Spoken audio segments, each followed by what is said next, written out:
Good morning, dear colleagues. Can I ask you to take your seats?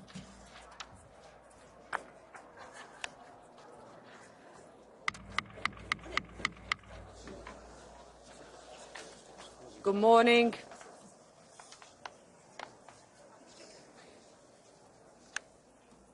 I am very pleased this morning to welcome the President of the European Commission. Can I please ask you to take your seats for this important occasion? I am very pleased to welcome the President of the European Commission, Ursula von der Leyen, to our European Parliament for the annual State of the European Union address. Over the last years, we have overcome a financial crisis, a pandemic. We have gone through Brexit and found new ways forward. We have stood up and stood firm against Russia's illegal and brutal invasion of Ukraine. We are addressing the climate emergency. We have disengaged from toxic Russian energy, and we have set the foundation for years to come. The European Union today is stronger and more united than ever before. The world is changing and Europe must adapt and change with it too. We must keep striving to make our Europe a place of equality, of opportunity, of access, of prosperity, where everyone can reach their potential. We must keep reforming. So we have come a long way, but even so, too many people across our union are still struggling.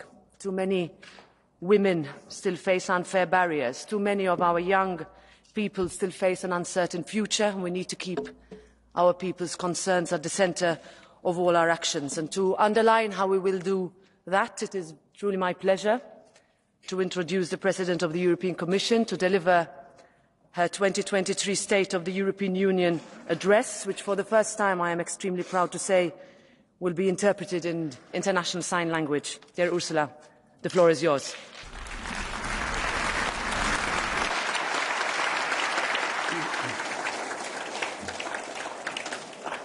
Thank you very much, Madam President, Ministers, honourable members. In just under 300 days, Europeans will take to the polls in our unique and remarkable democracy. As with any election, it will be the time for people to reflect on the state of our union and the work done by those that represent them. But it will also be a time to decide on what kind of future and what kind of Europe they want. Among them will be millions of first-time voters. The youngest of them were born in 2008, the economic and financial crisis. As they stand in that polling booth, they will think about what matters to them. They will think about the war that rages at our borders, or the impact of destructive climate change, about how artificial intelligence will influence their lives, or their chances of getting a house or job in the years ahead. Our union today reflects the vision of those who dreamt of a better future after World War II. A future in which a union of nations, democracies, and people work together to share peace and prosperity. They believed that Europe was the answer to the call of history.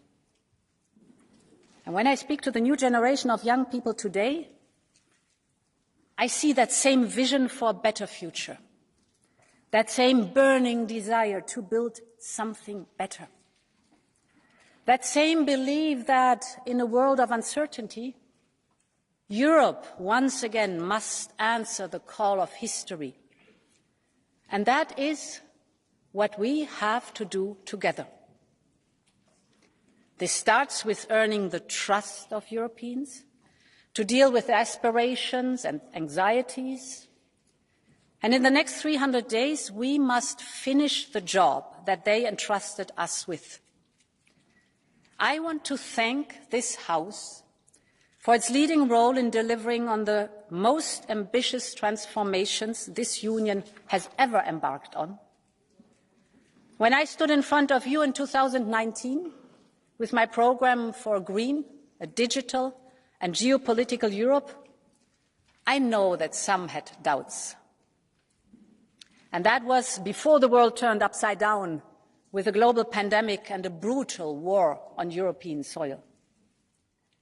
But look at where Europe is today. We've seen the birth of a geopolitical union, supporting Ukraine, standing up to Russia's aggression, responding to an assertive China, investing in partnerships. We now have a European Green Deal as a centerpiece of our economy and unmatched in ambition. We have set the path for digital transition to become global pioneers in online rights. We have the historic Next Generation EU, combining 800 billion euros of investment and reform and creating decent jobs for today and tomorrow. We have set the building blocks for a health union, helping to vaccinate an entire continent and large parts of the world. We've started making ourselves more independent in critical sectors like energy, chips and raw materials. I would also like to thank you for the groundbreaking and pioneering work we did on gender equity. As a woman, this means a lot to me. We've concluded files that many thought would be blocked forever, like the Women on Boards Directive and the historic accession of the EU to the Istanbul Convention. With the Directive on Pay Transparency, we have cast into law the basic principle that equal work deserves equal pay. There is not a single argument why, for the same type of work, a woman should be paid less than a man. But our work is far from over, and we must continue pushing for progress together. I know this House supports our proposal on combating violence against women. And here too, I would like that we cast into law another basic principle.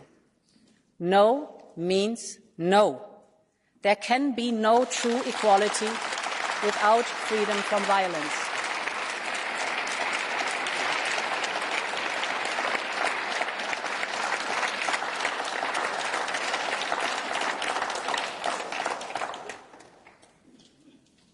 And thanks to this Parliament, to Member States and to my team of commissioners, we have delivered over 90% of the political guidelines I presented in 2019. Together, we have shown that when Europe is bold and united, it gets things done. And our work is far from over, so let's stand together, let's deliver today and prepare for tomorrow. Honourable members, 4 years ago, the European Green Deal was our answer to the call of history. And this summer, the hottest ever on record in Europe, was a stark reminder of that. Greece and Spain were struck by ravaging wildfires and were hit again only a few weeks later by devastating floods. And we saw the chaos and carnage of extreme weather from Slovenia to Bulgaria and right across our union. This is the reality of a boiling planet. The European Green Deal was born out of this necessity to protect our planet. But it was also designed as an opportunity to preserve our future prosperity. We started this mandate by setting long-term perspective with the climate law and the 2050 goals. We shifted the climate agenda to being an economic one, and this has given clear sense of direction for investment and innovation. And we have already seen this growth strategy delivering in the short term. Europe's industry is showing every single day that it is ready to power this transition, proving that modernization and decarbonization can go hand in hand.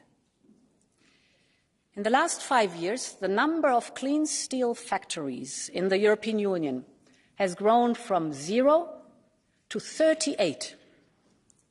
We're now attracting more investment in clean hydrogen than the United States and China together. And tomorrow I will be in Denmark with Prime Minister Mette Frederiksen to see that innovation firsthand. We will mark the launch of the first container ship powered by clean methanol made with solar energy. This is the strength of Europe's response to climate change. The European Green Deal provides the necessary frame, incentives and investment, but it is the people, the innovators, the inventors, the engineers who develop the solutions. And this is why, honourable members, as we enter the next phase of the European Green Deal, one thing will never change. We will keep supporting European industry throughout this transition. They can rely on that.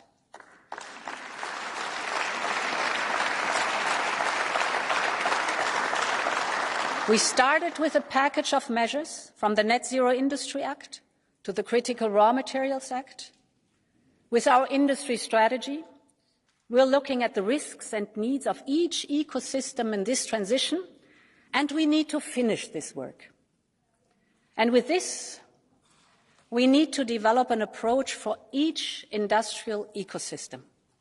Therefore, starting from this month, we will hold a series of clean transition dialogues with industry. The core aim will be to support every sector in building its business model for the decarbonization of industry, because we believe that this transition is essential for our future competitiveness in Europe. And this is just as much about the people and their jobs today. Our wind industry, for instance, is a European success story, but it is currently facing a unique mix of challenges. And this is why we will put forward a European wind power package, working closely with industry and member states. We will fast-track permitting even more. We will improve the auction systems across the European Union. We will focus on skills, access to finance, and stable supply chains. But this is broader than just one sector. From wind to steel, from batteries to electric vehicles, our ambition is crystal clear. The future of our clean tech industry has to be made in Europe. This is our task.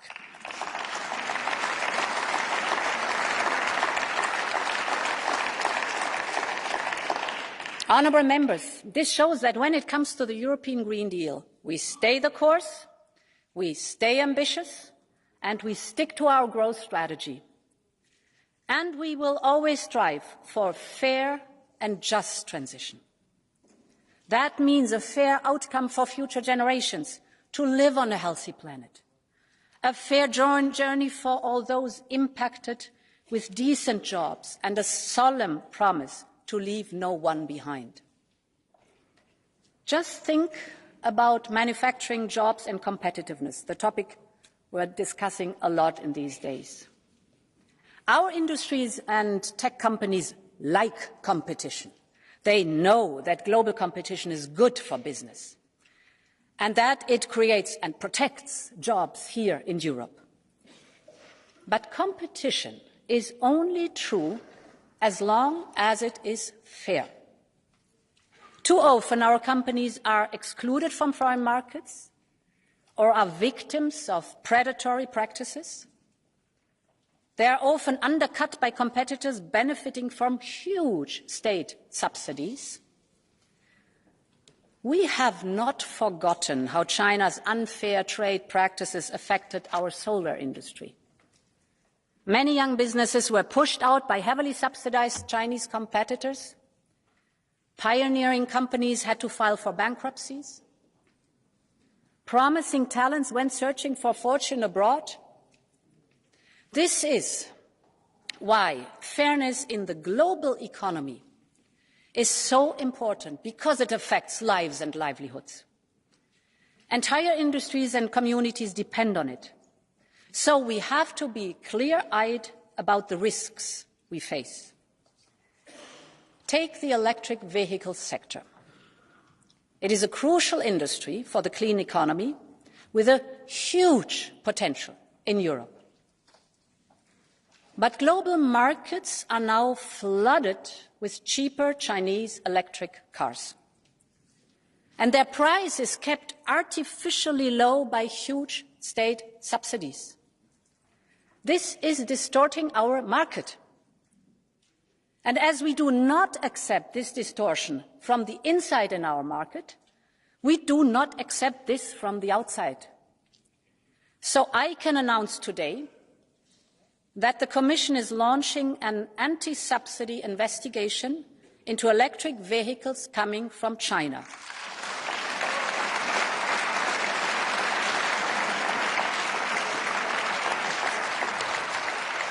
Europe is open to competition, but not for a race to the bottom.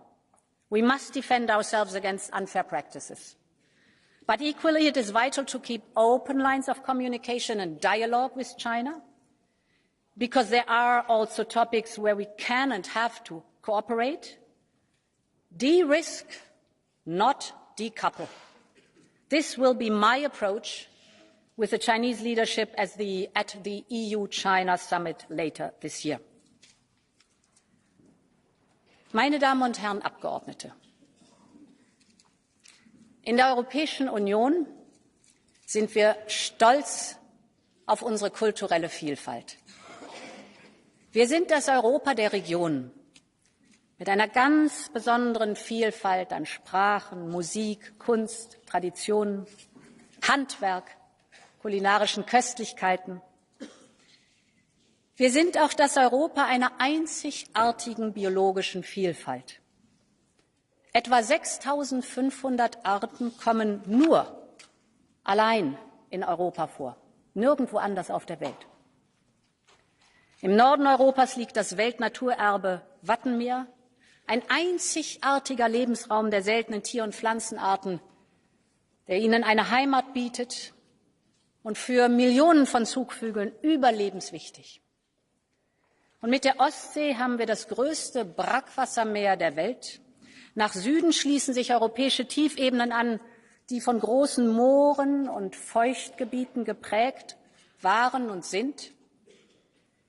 Diese Regionen sind wichtige Verbündete gegen das Fortschreiten des Klimawandels. Geschützte Moore und Feuchtgebiete binden große Mengen an Treibhausgasen, sichern nationale Wasserkreisläufe, regionale Wasserkreisläufe und beheimaten eine einzigartige Biodiversität. Europa ist waldreich, von mächtigen Nadelwäldern im Norden und Osten über die letzten Urwälder von Eichen und Buchen in Mitteleuropa bis hin zu den Korkeichenwäldern Südeuropas liefern alle diese Wälder für uns nicht zu ersetzende Güter und Leistungen. Sie binden Kohlenstoff, sie liefern Holz und andere Produkte, sie erzeugen fruchtbare Böden, filtern Luft und Wasser. Biodiversität und Ökosystemleistungen sind für alle Menschen in Europa überlebensnotwendig. Der Verlust dieser Natur zerstört nicht nur die Lebensgrundlage, sondern auch das Heimatgefühl von Menschen. Wir müssen sie schützen.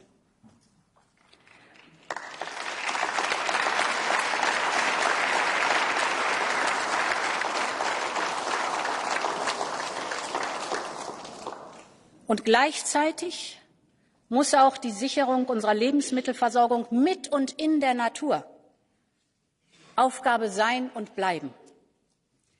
Ich möchte heute unseren Landwirten meine Anerkennung aussprechen.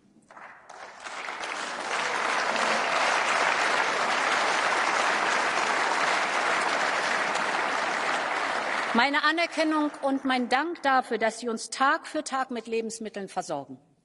Gesunde Lebensmittel. Für uns in Europa ist diese Aufgabe der Landwirtschaft die Grundlage der Agrarpolitik. Und auch die Unabhängigkeit in der Lebensmittelversorgung ist uns wichtig. Das leisten unsere Landwirte. Das ist nicht selbstverständlich. Denn die Folgen der russischen Aggression gegen die Ukraine, der Klimawandel mit Dürren, Waldbränden und Überflutungen, aber auch neue Verpflichtungen prägen zunehmend die Arbeit der Landwirte und ihre Einkommenssituation. Wir müssen dem Rechnung tragen. Viele setzen sich schon heute für eine nachhaltigere Landwirtschaft ein.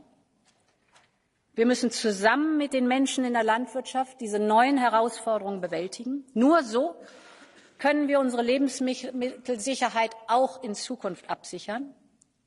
Das heißt, wir brauchen mehr Dialog und weniger Polarisierung. Und aus diesem Grund möchten wir einen strategischen Dialog zur Zukunft der Landwirtschaft in der Europäischen Union starten. Denn ich bin und bleibe davon überzeugt, dass Landwirtschaft und Naturschutz zusammengehen können. Beides ist wichtig.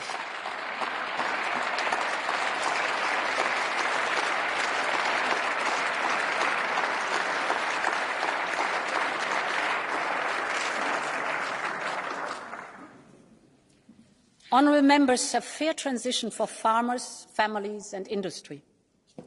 This is the hallmark of this mandate. And it is all the more important as we face strong economic headwinds. I see three major economic challenges for our industry in the year ahead. Labour and skill challenges, inflation, and making business easier for our companies. The first has to do with our labour market. We have not forgotten the early days of the global pandemic, when everyone predicted a new wave of 1930-style mass unemployment. But we defied this prediction. With SURE, the first ever European short-time work initiative, we saved 40 million jobs. This is and was Europe's social market economy in action, and I think we can be proud of it. We then immediately restarted our economic engine thanks to Next Generation EU. And today we see the results. Europe is close to full employment.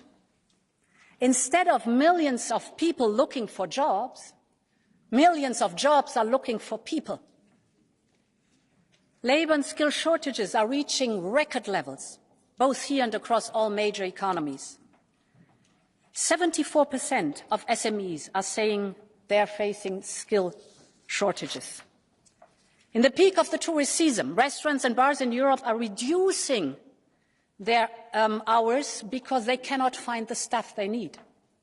Hospitals are postponing treatments because lack of nurses and doctors.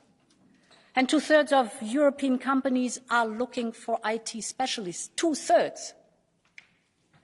At the same time, millions of parents, mostly mothers, are struggling to reconcile work and family because there is no appropriate childcare. And 8 million young people are neither in employment, nor in education, nor in training. 8 million. Their dreams put on hold, their lives on standby. This is not only the cause of so much personal distress. It is also one of the most significant bottlenecks of our competitiveness. Because labour shortages hamper the capacity for innovation, growth and prosperity. So we need to improve access to the labour market, most importantly for young people, for women, and we need qualified migration. In addition, we need to respond to the deep-rooted shifts in technology, society and demography. And for that, we should rely on the expertise of business and trade unions, our collective bargaining partners. It is almost 40 years ago since Jacques Delors convened the Val-Duchesse meeting that saw the birth of European social dialogue. Since then, social partners have shaped the Union of today, ensuring progress and prosperity for millions. And as the world around changes faster than ever, social partners must again be at the heart of the future. Together, we must focus on the challenges facing the labour market, from skills and labour shortages to new challenges like AI. This is why, together with the Belgian presidency, next year, we will convene a new social partner summit once again at Val-Duchesse. The future of Europe will be built with and by the social partners. This is our task.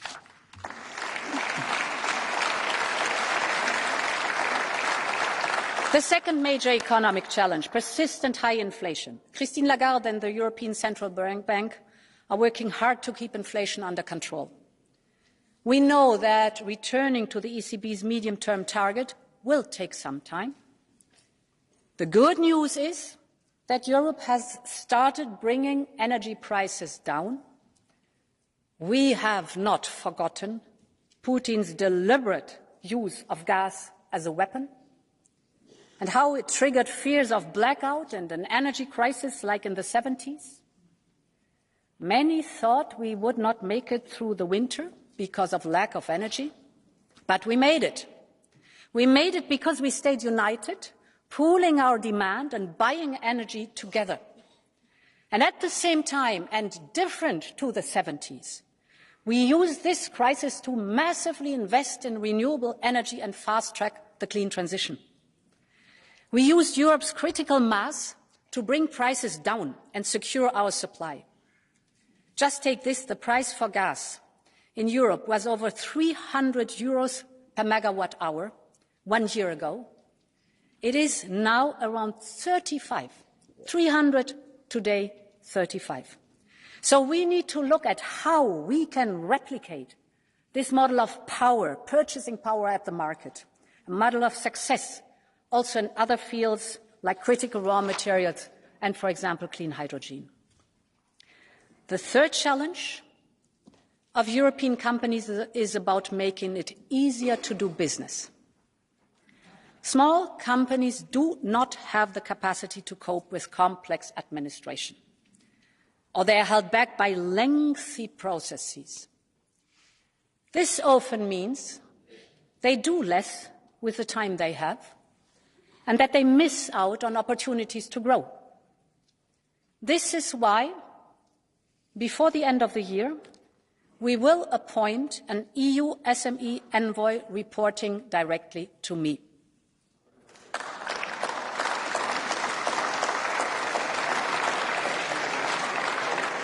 We want to hear directly from small and medium enterprises about their everyday challenges. For every new piece of legislation, we conduct a competitiveness check by an independent board.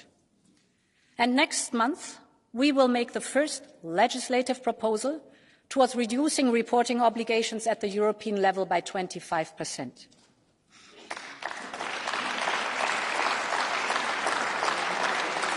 Honourable members, let's be frank, this will not be easy, and we will need your support, because this is a common endeavour for all European institutions. So we also have to work with member states to match the 25% of reduction also at national level. I think it's time to make business easier in Europe.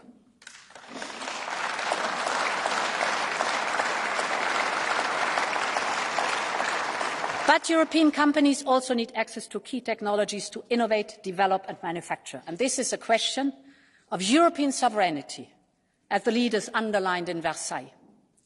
It is an economic and national security imperative to preserve a European edge on critical and emerging technologies. This European industrial policy also requires common European funding. And this is why, as part of our proposal for review of our budget, we proposed the STEP platform. With STEP, we can boost, leverage and steer EU funds to invest in everything from microelectronics to quantum computing and AI, from biotech to clean tech. Our companies need this support now. So I urge for a quick agreement on our budget proposal, and I know I can count on this House. And there's more when it comes to competitiveness. We have seen real bottlenecks along global supply chains, including because of the deliberate policies of other countries. Just think about China's export restrictions on gallium and germanium, which are essential for goods like semiconductors and solar panels. This shows why it is so important for Europe to step up on economic security, de-risking, not decoupling. And I'm very proud that this concept has found broad support from key partners, from Australia to Japan and the United States. And many other countries around the world want to work together. Many are overly dependent on a single supplier for critical raw materials. Others, from Latin America to Africa, want to develop, rightly so, local value chains, local industries for processing and refining, instead of just shipping their resources abroad. This is why later this year we will convene the first meeting of our Critical Raw Materials Club. At the same time, we will continue to drive open and fair trade. So far, we have concluded new free trade agreements with Chile, with New Zealand, with Kenya. We should aim to complete deals with Australia, Mexico and Mercosur by the end of this year, and soon thereafter with India and Indonesia. I think smart trade delivers good jobs and prosperity.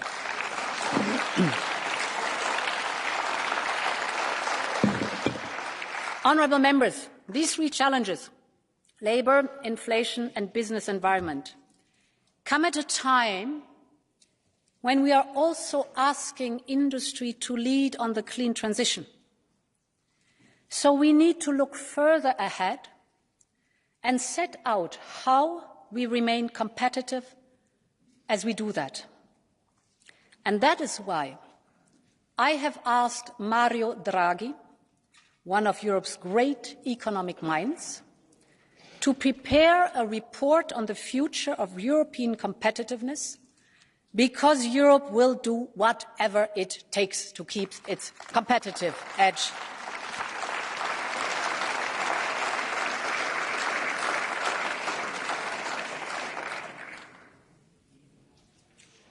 Now, when it comes to making business and life easier, we have seen how important digital technology is. It is telling that we have far overshot the 20% investment target in digital projects in Next Generation EU. Member States have used that investment to digitise the healthcare system, justice system, transport network, and at the same time, Europe has led on managing the risks of the digital world. The Internet was born as an instrument for sharing knowledge, opening minds, and connecting people. It still is. But it has also given rise to serious challenges: disinformation, spread of harmful content, risk to the privacy of our data. All of this led to a lack of trust and sometimes a breach of fundamental rights of people. In response, Europe has become the global pioneer of citizens' rights in the digital world. The DSA and DMA are creating a safer digital space where fundamental rights are protected. And they are ensuring fairness and clear responsibility for big tech. This is an historic achievement, and I think we should be proud of it. The same should be true for artificial intelligence. It will improve, without any question, healthcare, boost productivity, address climate change. We need it. But we also should not underestimate the real threats coming from AI, mostly Gen AI. Hundreds of leading AI developers, academics and experts warned recently in the following words, and I quote, "Mitigating the risk of extinction from AI should be a global priority, alongside other societal scale risks such as pandemics and nuclear war." End of quote. AI is a general technology that is accessible, powerful and adaptable for a vast range of uses, both civilian and military, and it is moving faster than even its developers anticipated. So we have a narrowing window of opportunity to guide this technology responsibly. And I believe Europe, together with partners, should lead the way on a new global framework on AI built on 3 pillars: guardrails, governance, and guiding innovation. First, guardrails. Our number one priority is to ensure AI develops in a human-centric, transparent, and responsible way. And this is why in my political guidelines I committed to setting out a legislative approach in the first 100 days. You remember we put forward the AI Act, the world's first comprehensive pro-innovation AI law. And I want to thank this House and the Council for the tireless work on this groundbreaking law. Our AI Act is already a blueprint for the whole work. We must now focus on adopting the rules as soon as possible and turn to implementation. The second pillar is governance. We are now laying the foundation for a single governance system in Europe. But we should also join forces with our partners to ensure a global approach to understanding the impact of AI on our societies. Now, think about the invaluable contribution of the IPCC for climate. This is a global panel that provides the latest science to policymakers.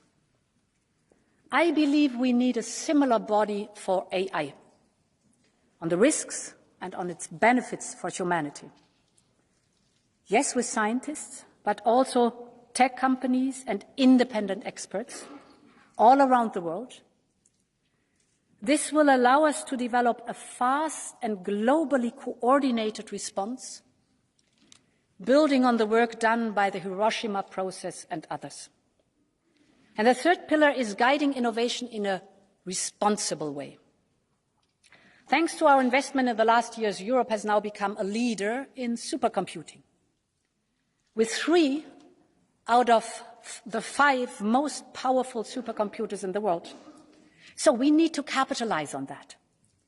And this is why I can announce today a new initiative to open up our high-performance computers to AI startups that gives them the opportunity to train their models, but in a responsible way. But this will only be one part of our work to guide innovation. What we need is an open dialogue with those that develop and deploy AI. This dialogue happens already in the United States. As you know, 7 major tech companies have already agreed to voluntary rules around safety, security and trust. It happens here, where we will work on AI companies, with AI companies, so that they voluntarily commit to the principles of the AI Act before it enters into force, because we cannot lose time anymore. So now we should bring all of this work together towards minimum global standards for safe and ethical use of AI. Our people deserve it.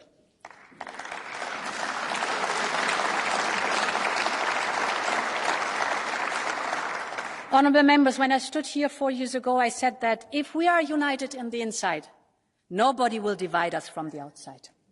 And this was the thinking behind the Geopolitical Commission. Our Team Europe approach has enabled us to be more strategic, more assertive and more united. And that is more important than ever.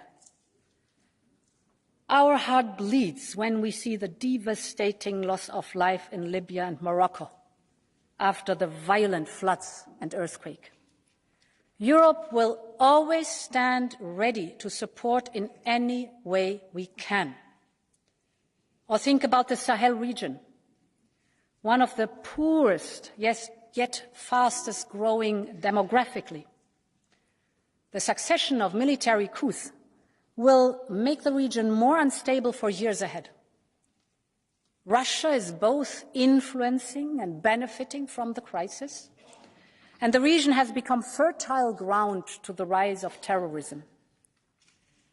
This is of direct concern for Europe, for our security and our prosperity. So we need to show the same unity of purpose towards Africa as we have shown towards Ukraine. This is a must.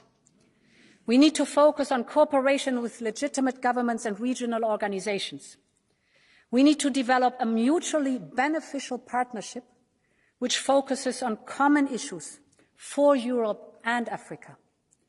And this is why, together with HRVP Borrell, we will work on a new strategic approach to take forward at the next EU-AU summit. Honourable members, history is on the move. Russia is waging a full-scale war against the founding principles of the UN Charter. This has raised immense concerns in countries from Central Asia to the Indo-Pacific. They are worried that in a lawless world, they might face the same fate as Ukraine. We see a clear attempt by some to return to bloc thinking, trying to isolate and influence countries in between. And it comes at a time when there is a deeper unease by many emerging economies about the way institutions and globalization work for them. These concerns are legitimate. These emerging economies, with its people and natural assets, are essential allies in building a cleaner, safer, and more prosperous world. So Europe will always work with them to reform and improve the international system. We want to lead efforts to make the rules-based order fairer and make distribution more equal. This will also mean working with new and old partners to deepen our connections. And here, Europe's offer with Global Gateway is unique. Global Gateway is more transparent, more sustainable, and more economically attractive. Just last week, when I was in Delhi, we signed, I think, the most ambitious project of our generation, the India, Middle East, Europe Economic Corridor. It will be the most direct connection to date between India, the Arabian Gulf, and Europe, with a rail link that will make trade between India and Europe 40% faster, with an electricity cable and a clean hydrogen pipeline to foster clean energy trade between Asia, the Middle East, and Europe, and with a high-speed data cable to link some of the most innovative digital ecosystems in the world, and create business opportunities all along the way. These are state-of-the-art connections for the world of tomorrow, faster, shorter, cleaner. We need more of them.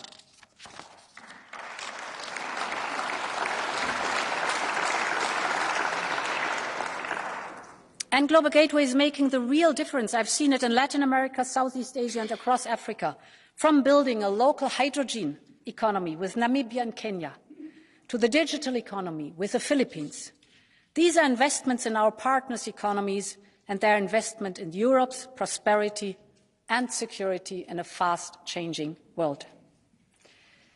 Mesdames et Messieurs les députés, chaque jour, les conflits, le changement climatique et l'instabilité poussent les populations à chercher refuge ailleurs. J'ai toujours eu la ferme conviction que la migration doit être gérée. Cela nécessite de la patience, des efforts de longue durée avec nos partenaires et surtout de l'unité au sein de notre Union. Et c'est l'esprit du nouveau pacte sur la migration et l'asile. Lorsque j'ai pris mes fonctions, il ne semblait pas y avoir des compromis possibles en vue. Mais avec le pacte, nous avons trouvé un nouvel équilibre entre la protection des frontières et la protection des personnes, entre souveraineté et solidarité, entre sécurité et humanité. Nous avons écouté à tous les États membres. Nous nous sommes penchés sur toutes les routes migratoires et nous avons traduit l'esprit du pacte en solutions pratiques. Nous avons réagi rapidement et de manière unie à l'attaque hybride de la Biélorussie. Nous avons travaillé en étroite collaboration avec nos partenaires des Balkans occidentaux et réduit les flux migratoires. Nous avons signé avec la Tunisie un partenariat qui apporte des avantages mutuels au-delà de la migration, de l'éducation et compétences professionnelles à l'énergie et la sécurité. Et nous voulons maintenant travailler sur des accords similaires avec d'autres pays. Nous avons renforcé la protection des frontières. Les agences européennes ont augmenté leur coopération avec les États membres.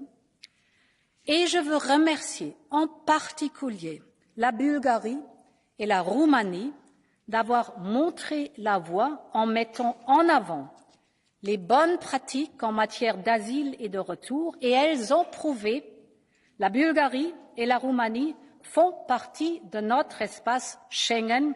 Laissons-les enfin entrer sans plus de retard.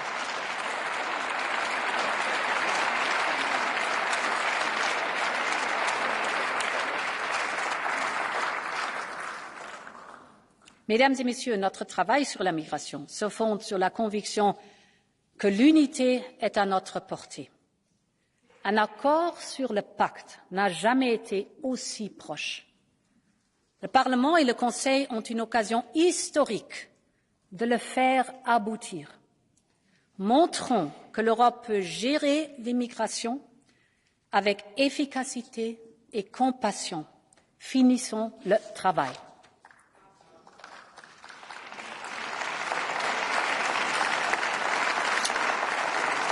Honourable members, we know that migration requires constant work, and nowhere is that more vital than in the fight against human smugglers. They attract desperate people with their lies and put them on deadly routes across the desert or on boats that are unfit for the sea. The way these smugglers operate is continuously evolving, but our legislation is over 20 years old and needs an urgent update. So we need new legislation and a new governance structure. We need stronger law enforcement, prosecution and a more prominent role for our agency Europol, Eurojust and Frontex. And we need to work with our partners to tackle this global plague of human trafficking. And this is why the Commission will organise an international conference on fighting people smuggling. It is time to put an end to this callous and criminal business.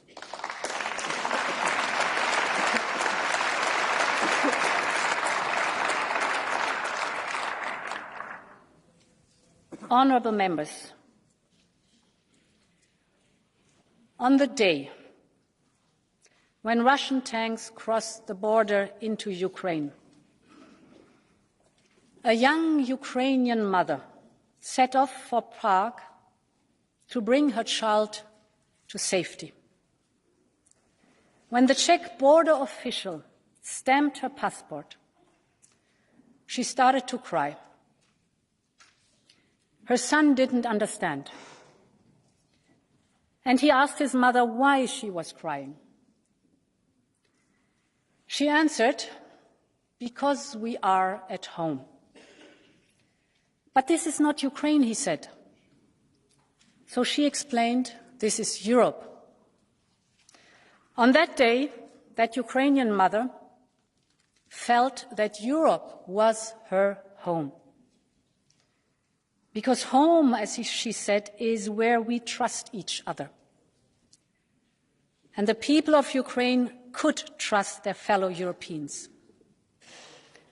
Her name was Victoria Amelina. She was one of the great young writers of her generation and a tireless activist for justice. Once her son was safe, Victoria returned to Ukraine to document Russia's war crimes. 1 year later, she was killed by a Russian ballistic missile while having dinner with other writer colleagues. She was the victim of a Russian war crime, one of the countless attacks against innocent civilians. Amelina was with 3 friends that day, including Hector Abad, a fellow writer from Colombia. He is part of a campaign called Aguanta Ukraina, Resist Ukraine, created to tell Latin Americans of Russia's war of aggression and attacks on civilians. But Hector could never imagine becoming the target himself. Afterwards, he said, he did not know why he lived and she died. But now he is telling the world about Victoria, to save her memory and to end this war. And I am honored that Hector is with us here today. I want to thank you, Hector. I want to thank you, and I want you to know that we will keep the memory of Victoria and all other victims alive. Aguanta, Ukraina.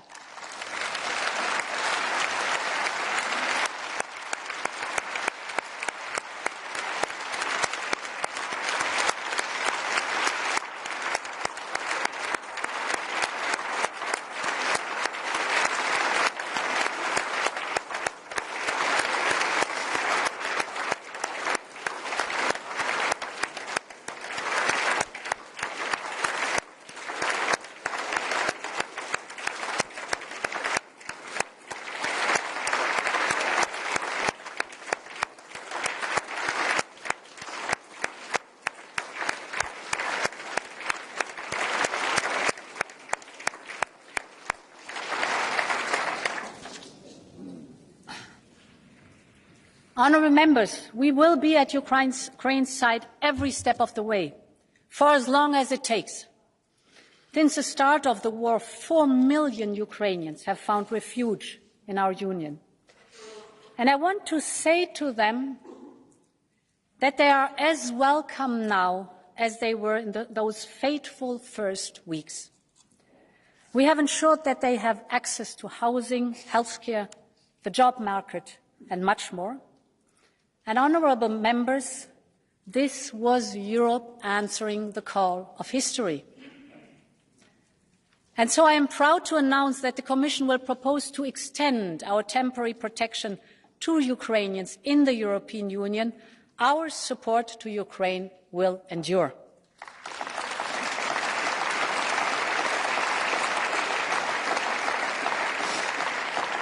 We have provided 12 billion this year alone to help pay wages and pensions, to help keep hospitals, schools and other services running.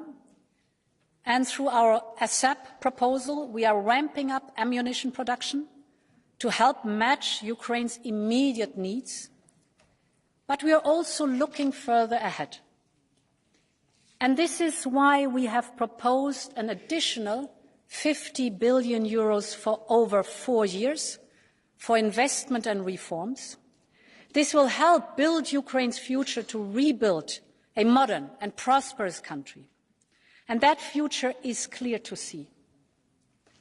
This House has said it out loud. The future of Ukraine is in our Union. The future of the Western Balkans is in our Union. The future of Moldova is in our Union.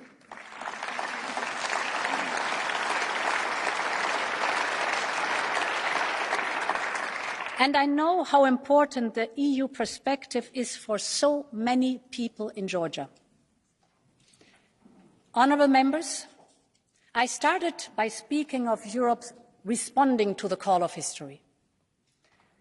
And history is now calling us to work on completing our union. In a world where some are trying to pick off countries one by one, we cannot afford to leave our fellow Europeans behind. In a world where size and weight matters, it is clearly in Europe's strategic interest to complete our union. But beyond the politics and geopolitics of it, we need to picture what is at stake. We need to set out a vision for a successful enlargement. A union complete with over 500 million people living in a free, democratic and prosperous union. A union complete with young people who can live, study and work in freedom. A union complete with vibrant democracies in which judiciaries are independent, oppositions are respected, and journalists are respected. Because the rule of law and fundamental rights are always and will always be the foundation of our union in current and in future member states.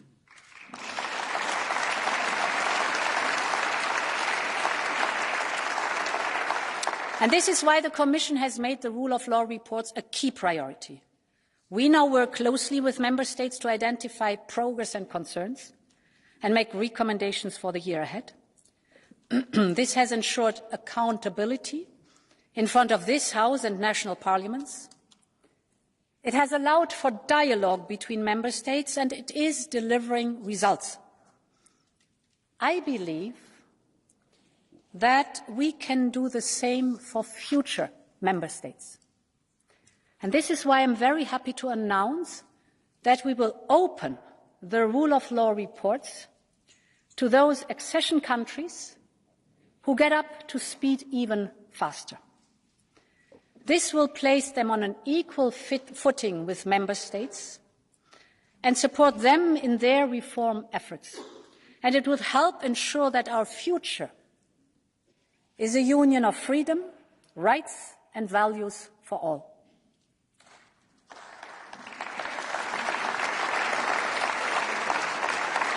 Honourable members,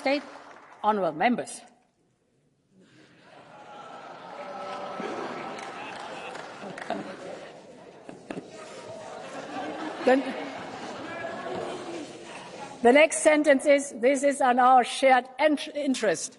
Parliament, member states and Commission.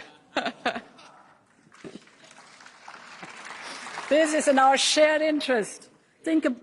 Just think about the great enlargement of 20 years ago. We called it the European Day of Welcomes. And it was a triumph of determination and hope over the burdens of the past. And in the 20 years since, we have seen an economic success story which has improved the lives of millions.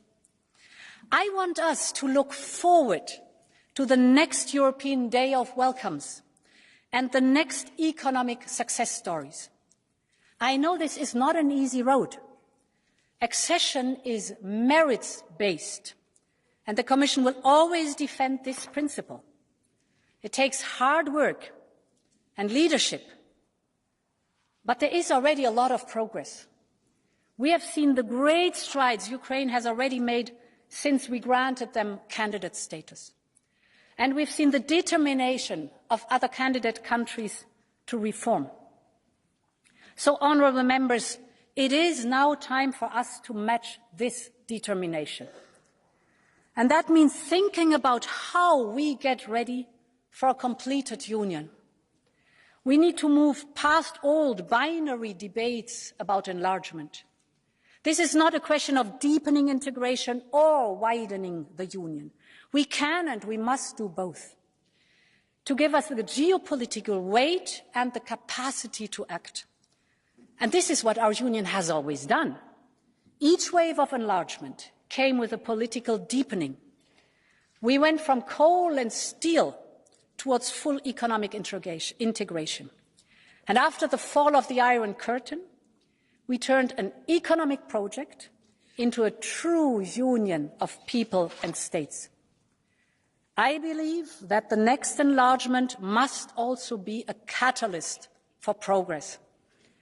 We have started to build a health union at 27, and I believe we can finish it at 30 plus. We have started to build a European Defence Union by 27. I'm convinced we can finish it at 30 plus. We have proven that we can be a geopolitical union and showed that we can move fast when we are united. And I believe that Team Europe also works at 30 plus. Honourable Member, I know this House believes the same. And the European Parliament has always been one of the main drivers of European integration. It has been so throughout the decades. And it is once again today. And I will always support this House and all of those who want to reform the European Union to make it work better for citizens. And yes, that means including through a European Convention and treaty change if and where it is needed.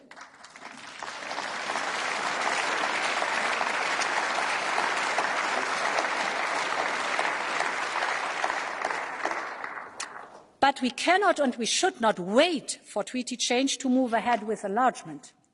A union fit for enlargement can be achieved faster. That means answering practical questions about how a union of over 30 countries will work in practice, and in particular about our capacity to act. The good news is that with every enlargement, those who said it would make us less efficient were proven wrong. Take the last few years. We agreed on Next Generation EU at 27. We agreed to buy vaccines by 27. We agreed on sanctions in record times, also at 27. We agreed to purchase natural gas not only at 27, but already including Ukraine, Moldova and Serbia. So it can be done. But we need to look closer at each policy and see how they could be affected by a larger union.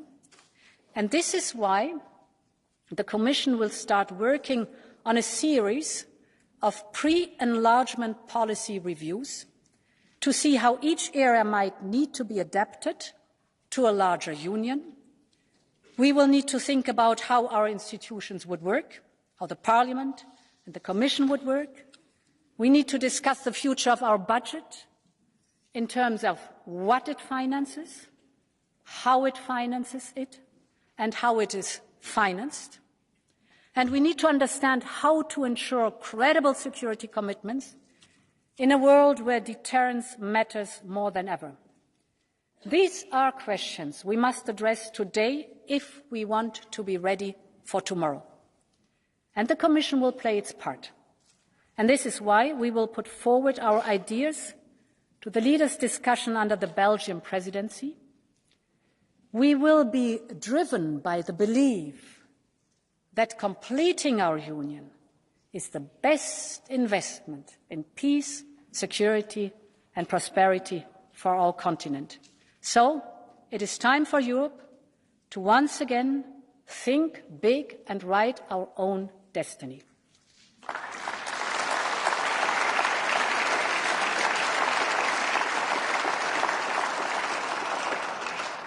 Honourable Members, Victoria Amelina believed that it is our collective duty to write a new story of Europe. This is where Europe stands today, at a time and place where history is written. The future of our continent depends on the choices we make today, on the steps we take to complete our union. The people of Europe want a union that stands up for them in a time of great power competition, but also one that protects and stands close to them as a partner and ally in their daily battles, and we will listen to their voice. If it matters to Europeans, it matters to Europe. Think again about the vision and the imagination of the young generation I started my speech with. It is the moment to show them that we can build a continent where you can be who you are, love who you want, aim as high as you want, a continent reconciled with nature and leading the way on new technologies, a continent that is united in freedom and peace. Once again, this is Europe's moment to answer the call of history. Long live Europe. Thank you.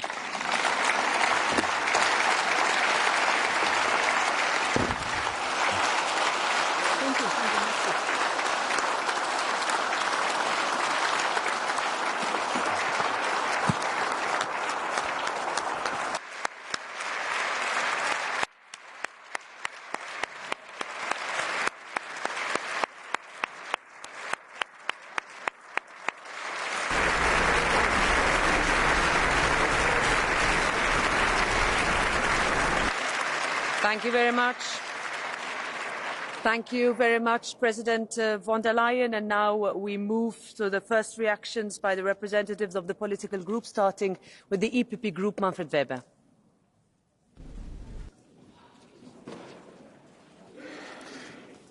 Madam President of the European Parliament, Madam President, European Commission, Spanish Presidency, dear colleagues. Madam President, thank you for your speech today. You're right. The state of the Union is strong, also thanks to your leadership and the good cooperation with this European Parliament. Together, you said it, we made the right decisions in the last years. The decision on the European vaccines, not have first and second class Europeans, right. The decision on setting up a recovery fund, right. The decision to make Europe the front runner against climate change, right. The decision to stop EU funds if the rule of law is not respected, right. The decision on Brexit agreement, on sanctions against Russia, and the decision to support Ukraine and its accession to the European Union, right. Together we are stronger. That is the message we can deliver to European citizens. Dear Ratche, dear Stefan, I also want to thank you for our successful cooperation during these crucial moments. The political engine of Europe works. The von der Leyen majority made it possible. For us, Europe is people's home. We have to deliver for everyone and leave nobody behind. We must listen to the people's concerned, not lecture them. And we have to build up bridges and not deepen the divisions in our society. And set people's priorities for Europe. I want to speak today about 3 EPP priorities. First, this week the European Commission lowered the economic outlook. And inflation is hitting all Europeans hard, the poorest even harder. That's the biggest social question today. We need growth, we need jobs, we need decent incomes, we need prosperity, we need a strong industry. And that is why your proposals today to reduce the bureaucratic burden with a competitiveness check, with a special envoy, with a moratorium, and to conclude new trade deals and to invest more in innovation is the right way. Competitiveness must be a priority for us. And that's why I also thank you for the consideration to welcome Mario Draghi, to invite Mario Draghi to bring up further ideas. And we welcome the new phase of Green Deal. To be clear, we as EPP supported 32 out of 34 Green Deal files. We believe in the basic idea of the Green Deal. It's our generation's obligation to deliver. But we also listen to workers, to farmers, to SMEs, to youth. Producing, for example, more food, not less, is our answer to cut inflation on food prices. The EPP is Farmers' Party, and we are the party of the rural areas. Innovating more, not selling our technologies to China, is our answer to lead a world free of CO2. We want a European Green Deal, not a Chinese one. We don't want to see, as you said, Chinese electric vehicles benefiting from our ambitious climate approach. We have to think more in business, not in prohibition models for our industry. We need green jobs for Europeans. And we have to be stronger and tougher when it comes to trade. Tougher because we need to activate now our trade defence instruments and to avoid a second solar panel attack from China, as you said it today. And yes, also stronger on trade, to build up a union of democracies founded on trade with Mercosur, Australia, India, Africa and others. For us, trade and values goes hand in hand. And, dear friend, we have to strengthen our innovation union. Let's pull now the best minds together to be really on the front of innovation when it is about artificial intelligence and cancer research. A second priority for EPP is migration. Europe today welcomes so many refugees as never before in our history. Look what we do currently for the Ukrainians. We help, we welcome, we protect. That's the European DNA. But on our external borders, we must decide who can enter and who not. The state decides, and not the smugglers decides who can enter into Europe. We welcome, that's why the moratorium of understanding between the European Union and Tunisia. We must work with our neighbours to solve the challenges like we did it also in the past with Turkey. And we must finalise the migration pact. It's a unique, even historic opportunity to give a proper answer. Now it's in our hands. Let's do it. I count again on the von der Leyen majority to achieve this. And the third point I want to mention, what's next for our European project? 25 years ago, the euro was born. Despite many who criticised him, Helmut Kohl had a vision for Europe. What is the euro of today? What is our project? First, Ukraine must win the war. And yes, Ursula, the merit-based approach of enlargement process is key to our approach towards Western Balkans, Moldova and Ukraine. We have to keep our promises. But we need to go further. De Gasperi already knew what is needed for a good future. That is why he burst into tears when they told him in 1954 that the European defence community was rejected. I think we have to come back to de Gasperi's idea. We need a European defence union with a defence commissioner, joint European forces on land, sea and air by 2030, and all this embedded into a strengthened NATO as a strong European pillar. That is the leading project of our generation. We need to lead. That's the best medicine against extremists. No fears, not fears, anger or even hate shall define the debate. Optimism, a vision, values and the readiness for the next step to become a real European Union is the answer. Let's start today. Thank you. Thank you, Mr. Weber. I now invite Irache Garcia Perez on behalf of the S&D Group to take the floor. 5 minutes.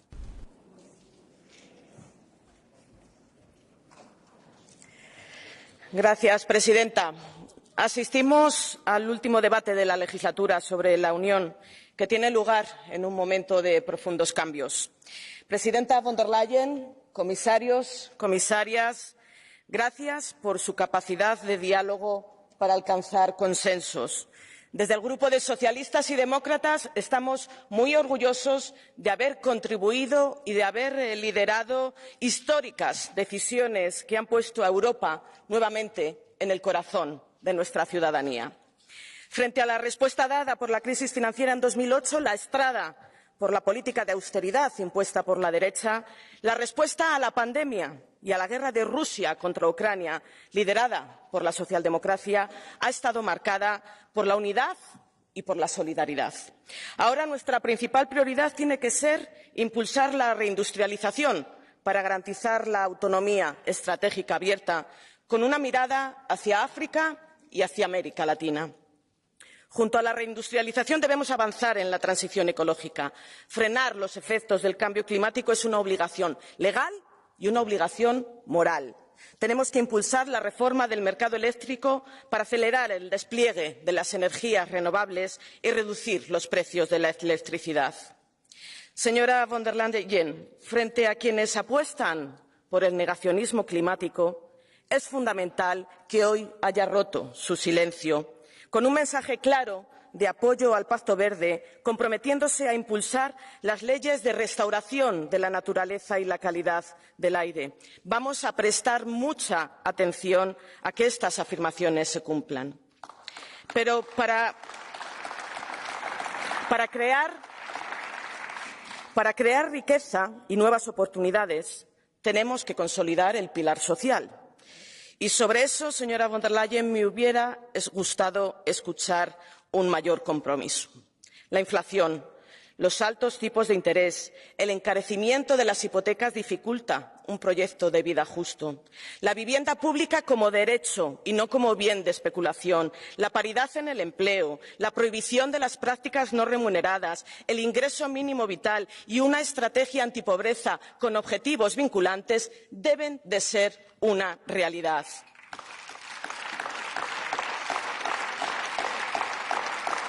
Y también debemos proteger a las mujeres que sufren la violencia de género. Señora von der Leyen, comparto su afirmación sobre el no es no, por supuesto que sí.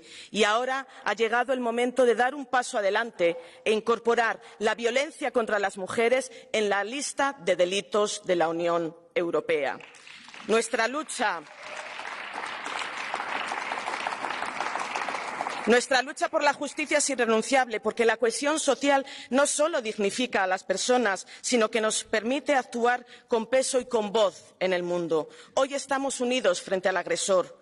Putin es un criminal que pasará sus últimos días en un tribunal internacional, y la Comisión debe presentar sin más retraso una propuesta para invertir los activos rusos congelados en la reconstrucción de Ucrania.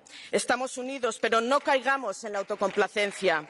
Ha llegado el momento de reforzar la unidad de la Unión Europea. Tenemos que agilizar la toma de decisiones hacia una mayoría cualificada, y también debemos seguir apoyando al resto de países de nuestra vecindad que quieren unir su destino al de la Unión Europea.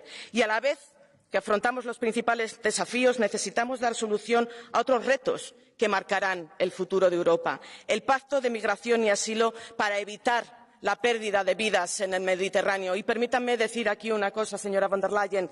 El dinero de los contribuyentes europeos no puede terminar en los bolsillos de gobiernos que están atacando los derechos fundamentales de las personas.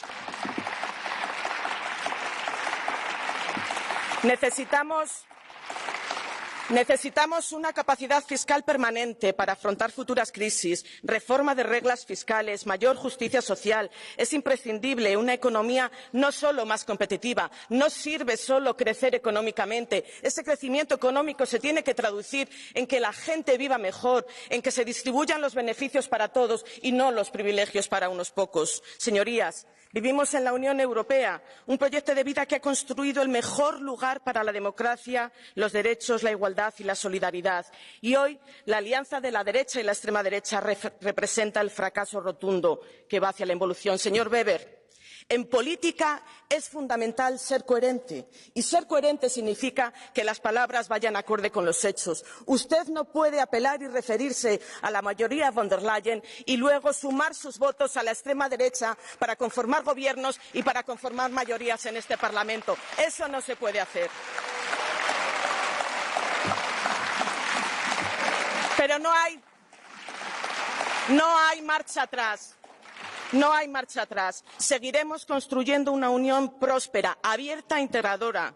Una Unión orgullosa en su pluralidad y su diversidad. Una Unión que abraza el Estado de Derecho, firme en la lucha por la igualdad y la justicia social. Una Unión de tolerancia y progreso. Siempre hay tiempo para un sueño. Hace 70 años, Europa soñó su mejor destino y lo hizo realidad. Hoy, un año más, vivimos ese sueño. Sigamos haciéndolo realidad. Muchas gracias. I give the floor now to the President of the Renew Group, Stéphane Séjourné, for 4 minutes. Allez-y. Merci Madame la Présidente, chers collègues. Cette session plénière sur l'état de l'Union n'est pas comme les autres, c'est la dernière de la mandature, c'est la dernière avant les élections européennes. Vous l'avez dit Madame la Présidente, ces 4 dernières années ont été parmi les plus marquantes de l'histoire récente de la construction européenne et Renew Europe est fière d'avoir été en responsabilité pendant cette période. Renew Europe est fière d'avoir été utile au sein d'une coalition qui n'était pas évidente mais qui a rassemblé les pro-européens de bonne volonté. Je voudrais également remercier les groupes qui ont travaillé à des majorités, des fois différentes, à droite et à gauche, des fois coordonnées en format von der Leyen, avec les critiques qu'a formulées ma collègue, mais nous avons réussi à avancer. Avancer en coordination, avancer pour l'Europe. Et si je veux résumer l'état d'esprit de mon groupe, nous sommes fiers du bilan commun. Nous souhaitons que ces derniers mois soient utiles à l'image de ces 4 dernières années. Mais Renew Europe est aussi lucide sur certaines priorités. Et certaines priorités de mon groupe, nous n'y sommes pas encore. J'y reviendrai à la fin de mon intervention, Madame la Présidente. Si je commence par les éléments positifs, je considère que l'Europe a été utile à nos concitoyens, plus que jamais dans cette période. Elle a été là dans la pandémie, elle a été là face à l'agression russe en Ukraine pour unir les Européens. L'Europe est là pour les générations futures. Le Green Deal fait de l'Europe le continent le plus exemplaire en matière de transition écologique. Nous n'avons pas à avoir l'écologie honteuse. Je ne connais aucune autre chambre parlementaire dans le monde qui a pris des décisions aussi courageuses qu'elles nous avons prises ces 4 dernières années sur ce sujet. Nous sommes là pour nos travailleurs, nos entreprises. La réindustrialisation du continent est désormais une réalité enclenchée au nom de notre souveraineté, de nos emplois, du pouvoir d'achat. Nous sommes là pour chacun de nos concitoyens sur leurs droits. Le Far West numérique est désormais régulé par des lois européennes. L'indépendance de nos médias sera bientôt garantie par une législation spécifique. Nous sommes là pour la sécurité collective et le fondement d'une défense commune. Et sur tous ces sujets, nous irons jusqu'au bout. Je pense notamment au Green Deal. Si je continue sur ce qui nous reste à faire, vous l'avez dit également, Madame la Présidente, il faut trouver une solution durable pour les questions migratoires. Cela fait partie des textes que nous devons finaliser. Avec le paquet énergie, avec une réponse industrielle européenne, ces 9 derniers mois, je le répète, devront être utiles. Et sur un autre domaine, je me félicite que vous ayez également entendu mon groupe. Être utile ne veut pas dire réguler pour réguler. Nous devons réduire la bureaucratie sur nos citoyens, sur nos entrepreneurs. Être utile, c'est aussi investir à la hauteur de nos objectifs. Investir à la hauteur de nos objectifs. Les transitions vertes et digitales ne seront réussies que si nos lois sont simples, intelligibles et financées. Madame la Présidente, pour terminer, un sujet qui fâche, mon groupe, vous le savez, nous sommes déterminés à défendre le modèle démocratique. Je mesure le travail qui a été fait par nos commissaires. Je me tourne également sur les représentants du Conseil. En tant que colégislateur, nous avons vu que des fois ça traînait des pieds du côté des chefs d'État et de gouvernement. L'Europe ne répond pas encore aux appels désespérés des juges polonais et hongrois, de la presse indépendante, de la société civile. Je reste sidéré quand des procureurs italiens changent des états civils d'enfants et donc retirent des droits à des mères parce qu'elles sont lesbiennes. Mon groupe appelle toujours à toujours plus d'efficacité, toujours plus de simplicité, toujours plus de réformes. Nous savons que l'unanimité est un poison. Rendez-vous compte, l'ampleur de notre soutien ukrainien dépend aujourd'hui de Viktor Orban. Notre solidarité commune. Madame la Présidente, nous refusons le basculement de l'Europe, nous refusons l'urbanisation de notre continent. C'est un réel danger, pas seulement sur le plan de vue politique, mais aussi sur le point de vue économique et social. Le risque de corruption endémique, le risque de voir des communautés prises pour cible, le contraire de notre ADN européen en somme, je dirais même le contraire de notre projet civilisationnel pour notre Europe. Madame la Présidente, vous vouliez une commission géopolitique, vous l'avez évoqué dans votre discours. Elle a été, par le gré de l'histoire, bien plus que cela. Mais attention, les démocraties meurent rarement des menaces extérieures, elles meurent souvent des menaces intérieures. À nous, démocrates, d'agir à temps. Merci pour votre discours, nous partageons l'essentiel et que ces 9 prochains mois soient utiles. Merci. Merci. I give the floor now to the co-president of the Green Group, Philippe Lamberts, for 6.5 minutes. Dear President von der Leyen, dear colleagues, it's not without emotion, having been in this Parliament for 14 years, that I'm taking part today in my last State of the Union debate.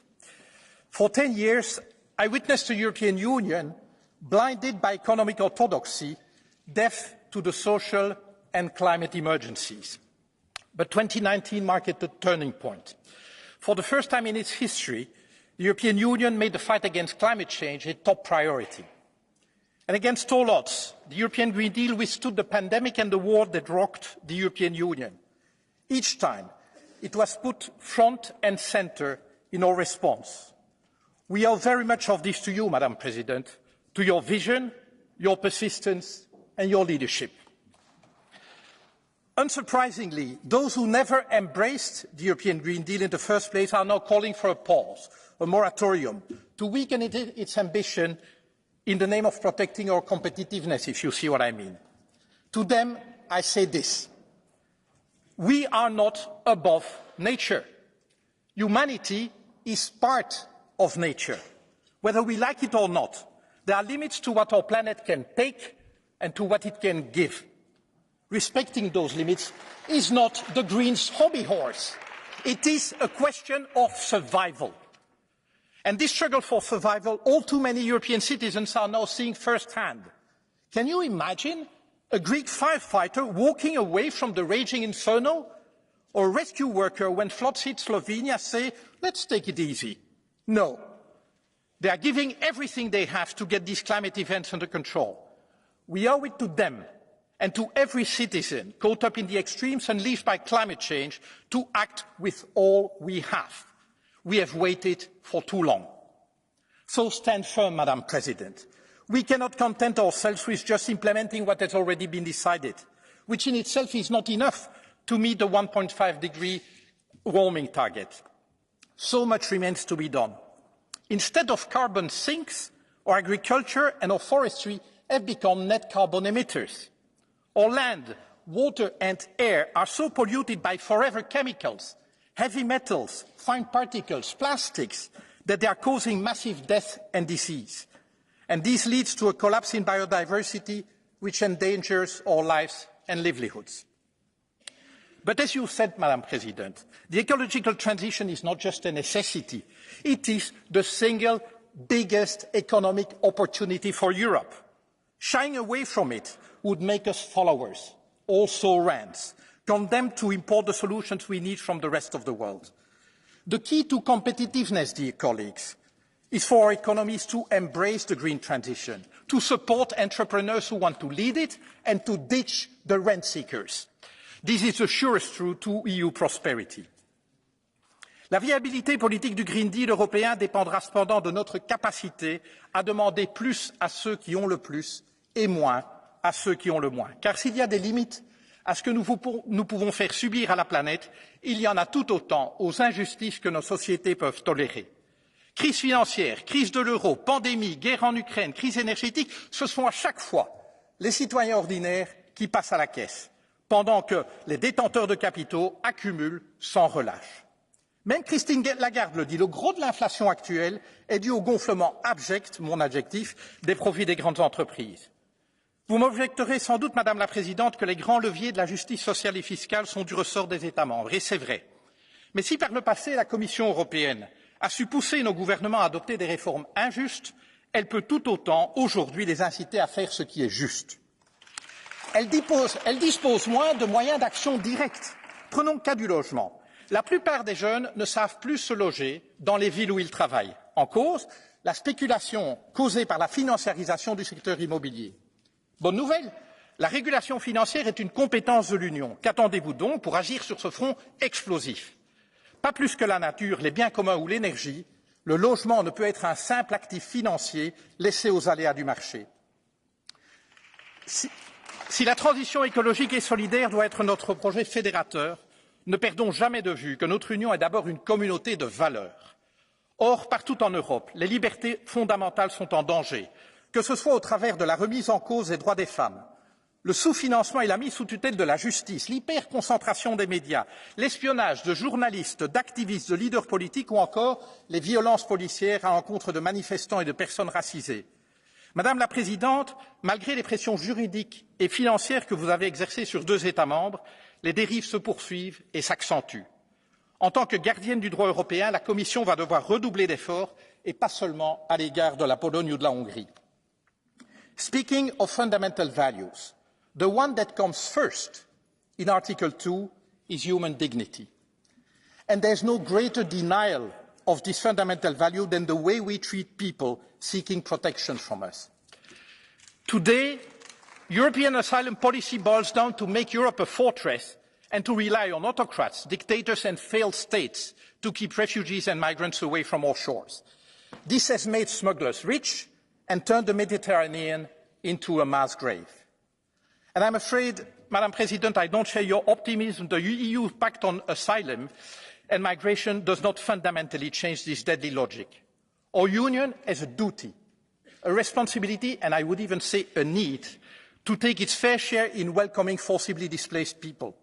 And it can, if we only harness our collective capabilities. Our moral credit is at stake, not least in Africa. For decades, the fear of migration has been instrumentalized by the far right. And now it seems that the fight against climate change has become their new target.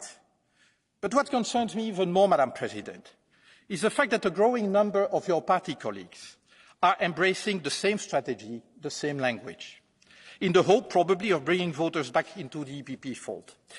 Several EPP member parties are considering or have chosen to form coalitions with far-right parties. And some of their representatives were not even ashamed to admit to me that they share so much with them in terms of values and programme.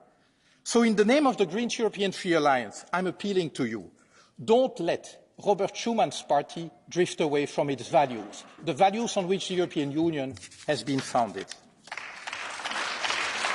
Chers collègues, et c'est ma conclusion, la pandémie et la guerre sur fond de bouleversements climatiques ont convaincu la majorité de nos concitoyens que ce n'est qu'ensemble que nous, Européens, pourrons relever les défis de ce siècle. L'Union européenne a retrouvé crédit à leurs yeux, au point que même ceux ici, ils sont plus très nombreux d'ailleurs, même ceux ici qui plaidaient la sortie de leur pays n'oseraient plus le faire ouvertement aujourd'hui. À nous de consolider cet acquis en gardant le cap et en nous assurant que les efforts seront justement répartis. C'est à ce prix que notre Union sera un espace de paix et de liberté, à la prospérité à la fois partagée et durable. Nos concitoyens, et en particulier une jeunesse légitimement anxieuse de son avenir, n'en attendent pas moins de nous. Sachons susciter et garder leur confiance. Je vous remercie. Thank you. I give the floor now to Richard Legutko for 5 minutes on behalf of the ECR Group. Madam President, ladies and gentlemen, is the EU in better shape today than, shall we say, 20 years ago? The answer is emphatic no. To paraphrase Shakespeare's Hamlet, something is rotten in the state of the Union. There is more than ever instability, conflict, tension and uncertainty. Let me quote a recent issue of The Economist. Inflation remains hot. Officials are increasingly worried by the cloudy growth outlook. The bloc is facing recession, unquote. It is to your credit, Madam President, that you initiated and continue the sanctions against Russia. But again, one cannot be all too happy. Before the invasion, the Commission did not dare to do something about the German-Russian energy alliance. Through this refusal to act, the Commission bears some responsibility for the depth of the energy crisis. The migration policy has been a failure. Despite the Commission's hustle and bustle and fiery rhetoric, the people smuggling business is thriving, and the disintegration of the social fabric continues. In Western Europe, the number of thefts, robberies and rapes has soared. About 30 rapes for 100,000 inhabitants in France and Belgium, compared to less than 2 in my country.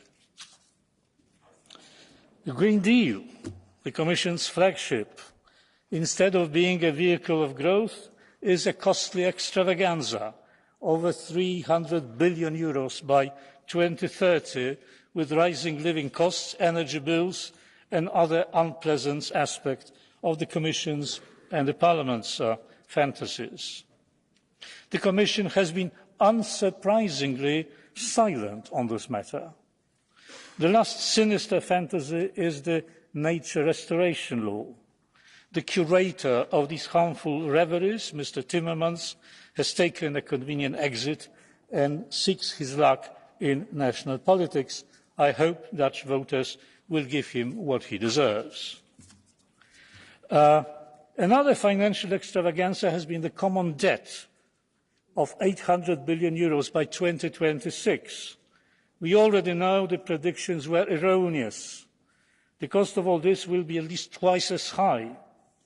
The EU budget is in shambles, minus €66 billion as of today. You apparently calculated that the markets would have had more trust in the financial credibility of the EU than that of the member states. Unfortunately, you mistook the EU propaganda for the real thing. And finally, politics. When I compare the past Commission with yours, I see a continuous slide towards oligarchy, with a growing disregard for any restraints the treaties stipulated.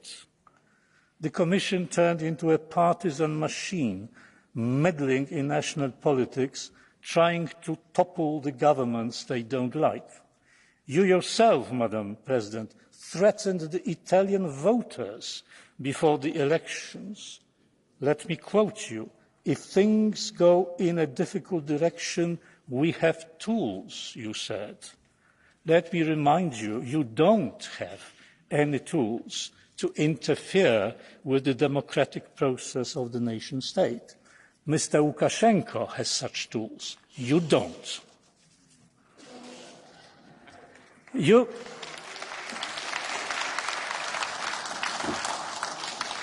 made the rule of law a caricature. There is an old proverb, "Physician, heal thyself." Heal thyself, Madam President. For one thing, let the Commission stop juggling with the legal basis, claiming, for instance, that taxes are not taxes but contributions, thus sidestepping the necessary procedures. And perhaps start by providing all the documents relevant to the vaccines deal, including the text messages. That would be a good example of how to be a law-abiding person. And the last point. Believe it or not, but this Commission will go in history as one that tried to regulate the language of the European Union and to establish a sort of officially sanctioned indoctrination. For instance, by abolishing certain words, such as Christmas. Yes, you withdrew from this idiotic move. But the fact is that the bureaucrats were planning it. A large bunch of the European Commission had been working on how we should speak and how we should avoid the word Christmas. I mean, this is simply outrageous. But this gives us an insight into how the Commission works. And what we see should be a warning to us all. I give the floor now to the President of the ID Group, Marco Zanni, for 2.5 minutes. Grazie Presidente. Presidente von der Leyen, non è che mi aspettassi i fuochi d'artificio dal suo discorso, che mi è parso più un manifesto elettorale che lancia la campagna per la sua riconferma alla presidenza, però sinceramente sono un po' disarmato nel pensare che le armi che lei ci ha annunciato in risposta alle crisi che oggi i cittadini europei stanno vivendo siano tutto quello che la Commissione europea ha in programma di fare nei prossimi mesi. E vado a snocciolare punto per punto quelli che sono stati i temi che lei ha sollevato, a partire dal Green Deal. Oggi abbiamo un'occasione storica, perché serve meno ideologia e più pragmatismo nel fare questa transizione. E con la dipartita del commissario Timmermans lei ha l'occasione di rimettere questa transizione su un binario davvero giusto, partendo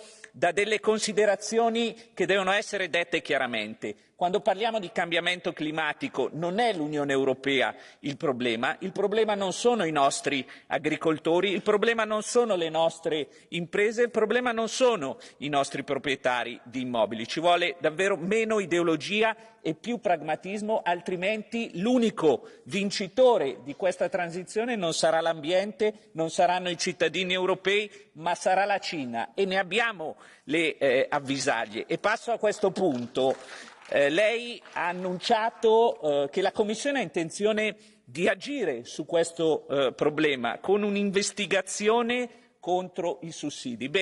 La mia domanda è: davvero oggi, nel 2023, la Commissione ha ancora bisogno di lanciare un'investigazione su questo tema, quando è chiaro che la Cina fa concorrenza sleale? Lo sa anche mio figlio che non ha ancora 5 anni. Quindi non ci aspettiamo investigazioni, ci aspettiamo che la Commissione europea faccia quello che deve fare per proteggere le nostre imprese, cioè imporre dazi a chi non rispetta le regole. E passo poi alla seconda proposta che lei ha annunciato, questa indagine sull'impatto della burocrazia, e se ho capito bene ha intenzione di nominare un inviato speciale che farà da diciamo collettore tra lei e le piccole e medie imprese. Ancora una volta rimango di sasso, non abbiamo bisogno di un inviato speciale.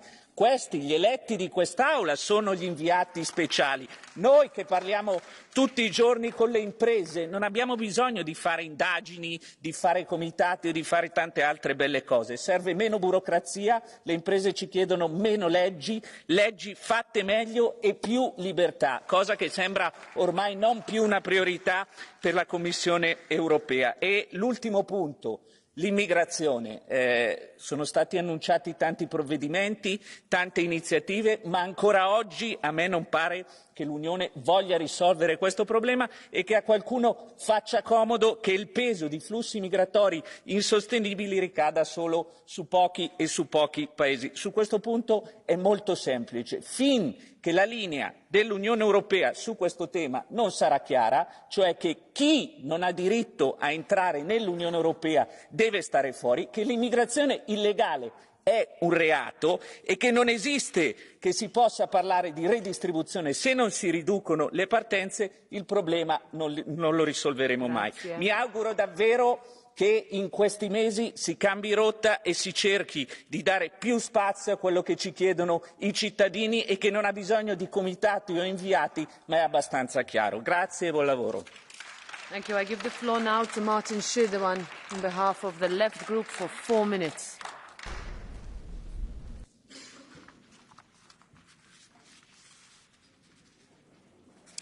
Vielen Dank, Frau Präsidentin. Politischer Erfolg bemisst sich ja nicht in schönen Sonntagsreden, Frau von der Leyen, sondern in der Lebensrealität der Mehrheit der Menschen. Und Sie benutzen in Ihren Reden ja immer gern große Worte. Heute wurde der Ruf der Geschichte bemüht. Wir sprachen vor einiger Zeit vom Man-on-the-Moon-Moment beim Klimaschutz, soziale Gerechtigkeit, Steuergerechtigkeit, Tierschutz, Respekt und Würde. Das sind Begriffe, die Sie in Ihren Reden immer wieder benutzen. Und dann machen Sie gefühlt 100.000 neue Initiativen, die angekündigt werden. Im Grunde genommen, kurz gesagt, versprechen Sie den Europäerinnen und Europäern in jeder Rede das Blaue vom Himmel.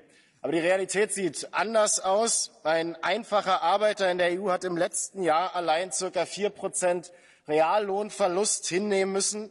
Dieser Arbeiter kann sich den wohlverdienten Urlaub mit seiner Familie nicht mehr leisten, weil Strom, Heizung und Miete immer teurer werden. Und der versteht doch die Welt nicht mehr, wenn Sie hier mit keinem einzigen Wort darüber reden, dass die Situation der Beschäftigten immer härter wird in der Europäischen Union.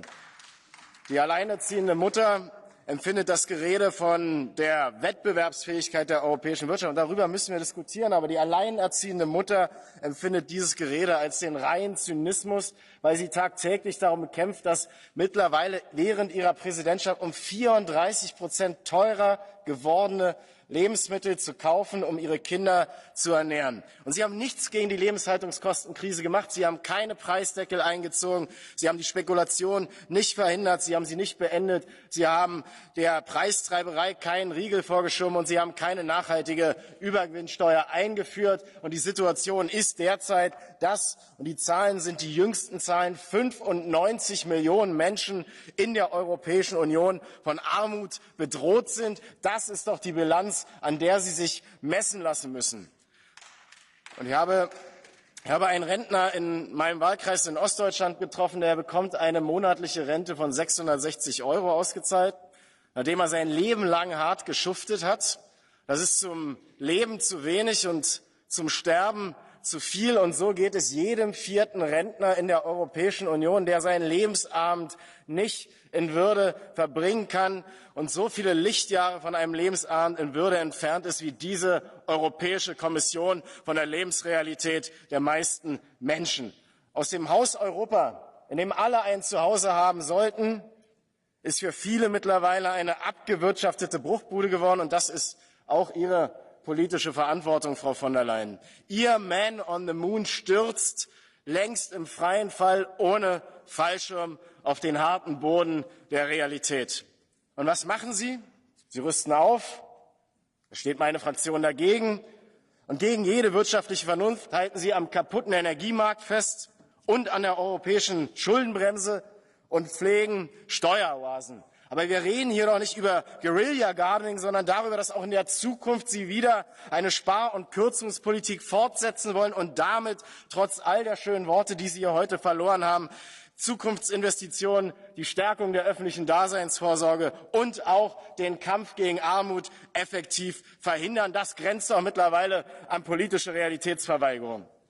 Und die Leute sind zu Recht wütend, denn zur selben Zeit, während sie von Existenzsorgen geplagt werden, machen die großen Konzerne, Energieunternehmen, Lebensmittelkonzerne, Wohnungskonzerne und vor allem aber die Rüstungsindustrie immer weiter ihre obszönen Profite.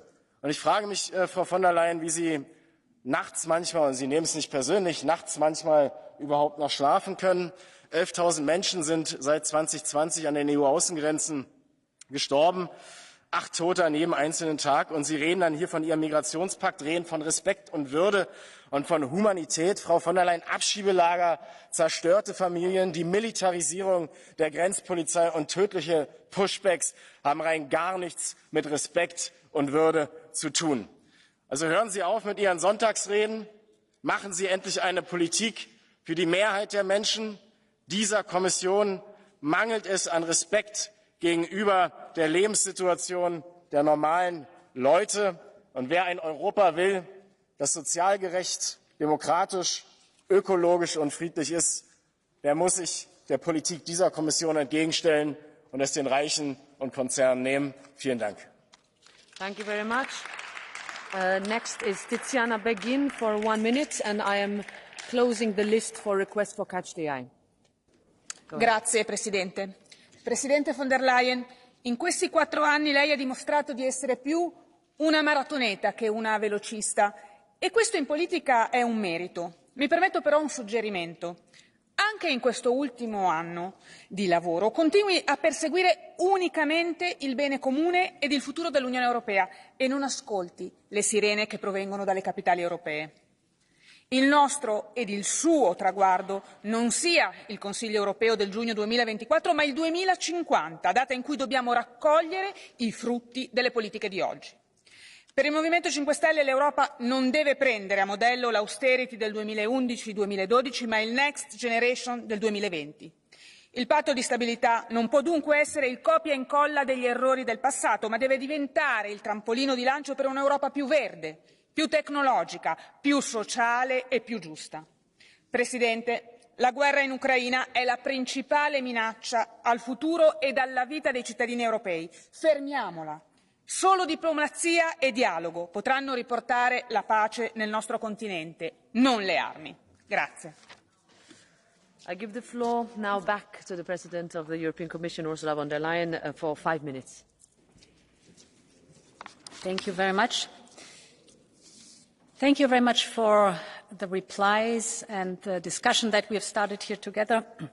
As you know, with the State of the Union, it is not only the speech to be delivered, but there is a letter of intent that I have put forward, and there are a limited number also on additional initiatives. Let me address some of them that have been mentioned here. My first point is on the topic of rule of law. The rule of law is the glue of our union. And we've brought forward the historic Next Generation EU package because we knew it was of paramount importance that we had to invest in the European Union. This is common European Union taxpayers' money, and therefore there's a strong obligation that we connect it with necessary reforms in the respective member states. And if in member states there are issues of the rule of law, we've connected it to the investment of Next Generation EU, and it is absolutely not acceptable that a member state wants to access the funds of Next Generation EU without having the reforms that we have agreed upon when closing the contract for Next Generation EU. So, if you want to have taxpayers' money as investment in your member state, you have to abide the rule of law and you have to do the reforms that are necessary. Second point on our defence capabilities. First of all, let me one step backwards, looking at Ukraine. We all know we want peace in Ukraine, but it has to be a just peace and a lasting one. And for that, Ukraine needs security guarantees. Kiev must be able and have the capabilities to deter a new Russian attack. And here Europe comes into play by ensuring Ukraine's long-term security, with strong implications on our defence industry. Europe's defence industry is running at maximum speed. We know this, but it is not enough, because to empower Ukraine's deterrence, we must step up the production of our capabilities, military capabilities. And this is what we are doing with ASAP, for example, the Act in Support of Ammunition Production. And I would like to thank the European Parliament and the Council for passing it in record time. We must also look beyond this ammunition topic, air defence, maritime, space and cyber, for example. And these capabilities are European by nature. No single member state can alone develop them. So they require European cooperation, not only on research and development, but also on the industrial front. And this is why we will work on a European defence industry strategy to look into how we can support our industry, ramp up the production of critical equipment, of course in synergy with NATO. This is absolutely paramount. No industrial bottleneck should prevent us from protecting Europe and giving our full support for Ukraine. And my third point I wanted to address, because it was mentioned by many of you, is the European Green Deal. Politics is always also personal. During this mandate, since 2019, I was blessed with my family that I had 3 grandchildren. I was not a grandmother before that. And since my mandate, the experience of welcoming 3 little babies to this world changes also the deep conviction that you have for the future of these children, because my perspective is a very limited one. But if I look at these children, or babies, toddlers that they are, when they are in 2030, they will be in school age. In 2050, perhaps they want to have a family and children. And now I, of course, over and over ask myself, and you do the same, will they have a spring, a summer, a fall and a winter, like we had it when we were children? How will their future be? Will they be able to have an own family? How will the world be? And I know this is definitely linked also on how we will decide today about the European Green Deal. So what I can only say here in front of you, honourable members, is I am deeply, personally committed to the European Green Deal because I know it is paramount for our survival, but it is also paramount for our future prosperity if we make it, and we can make it together if we stand united. Thank you very much. Thank you. I give the floor now to the Council, to Minister José Manuel Álvarez Bueno, for 5 minutes.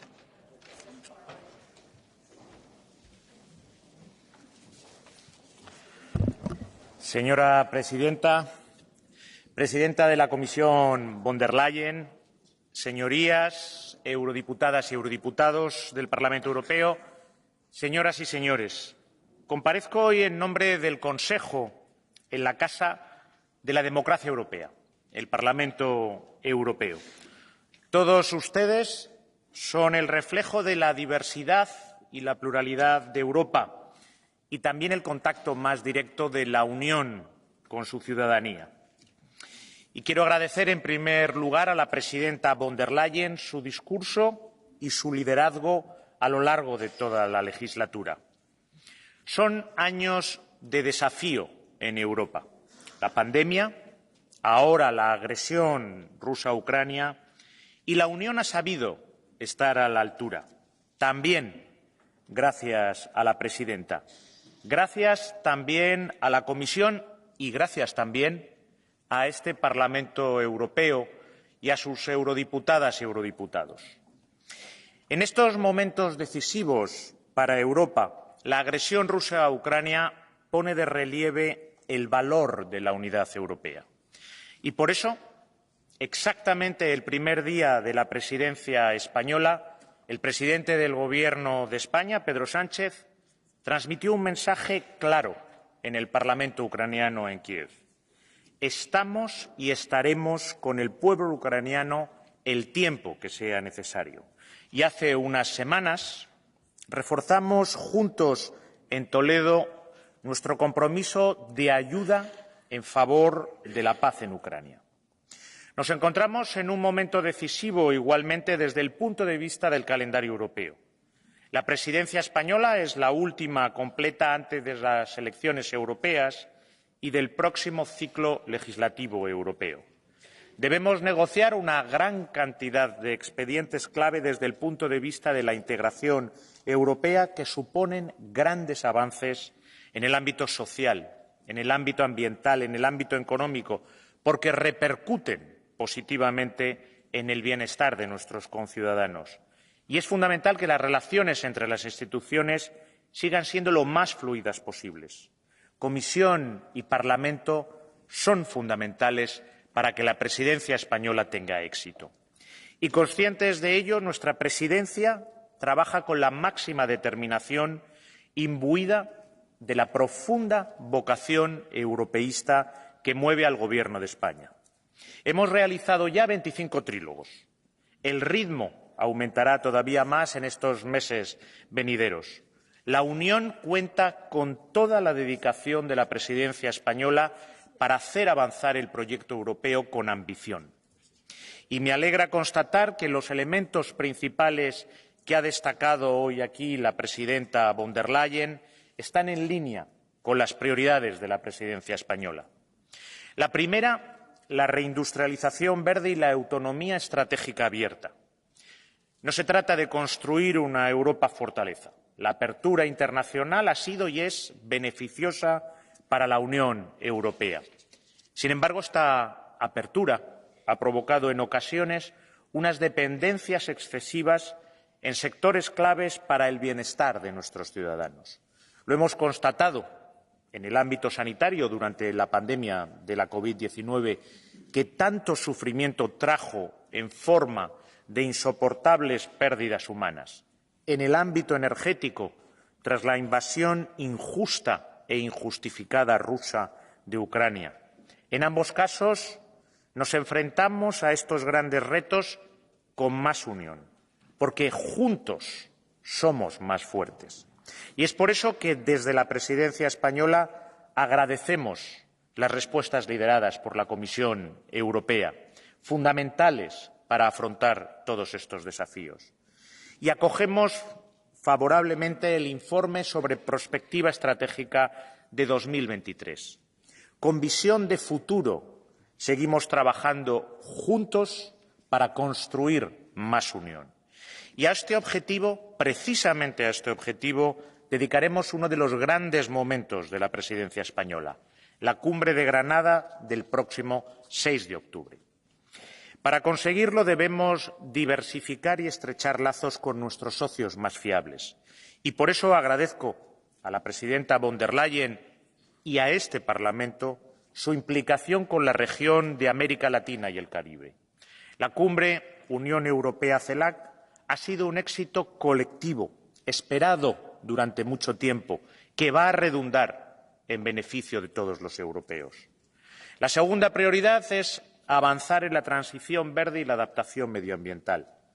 Frenar la emergencia climática y la degradación del medio ambiente no es solo una necesidad ineludible, sino también una gran oportunidad para reducir drásticamente nuestra dependencia energética y nuestra factura eléctrica, haciendo más competitivas a las empresas europeas, eliminando la pobreza energética entre nuestros ciudadanos. Es también una oportunidad de crear empleo de calidad, impulsando la economía circular. La reforma del diseño del mercado eléctrico, el paquete de gas e hidrógeno, la normativa relativa a la conservación y restauración de la biodiversidad, el Net Zero Industry Act, forman parte de los expedientes centrales de la presidencia española. En tercer lugar, necesitamos impulsar una mayor justicia social y económica. Necesitamos una economía más competitiva, sin duda, pero también necesitamos una economía más justa y más solidaria. Ambos objetivos no son solo perfectamente compatibles, sino indispensables a ambos. Entre los grandes expedientes de esta prioridad se encuentra la revisión del marco financiero plurianual, también la reforma de las reglas de gobernanza económica. Ambos tienen un carácter estructural para la Unión Europea. La presidencia española del Consejo impulsa y apoya los esfuerzos de la Comisión y del Parlamento para conseguir una Unión más inclusiva. Y en esa línea progresamos en las iniciativas y objetivos fijados en el Plan de Acción del Pilar Europeo de Derechos Sociales, así como en la adopción de medidas a favor de la igualdad de tratos entre personas y su inclusión, prestando una atención especial a la igualdad de género y a la lucha contra la violencia a las mujeres, también a las cuestiones de infancia y de discapacidad.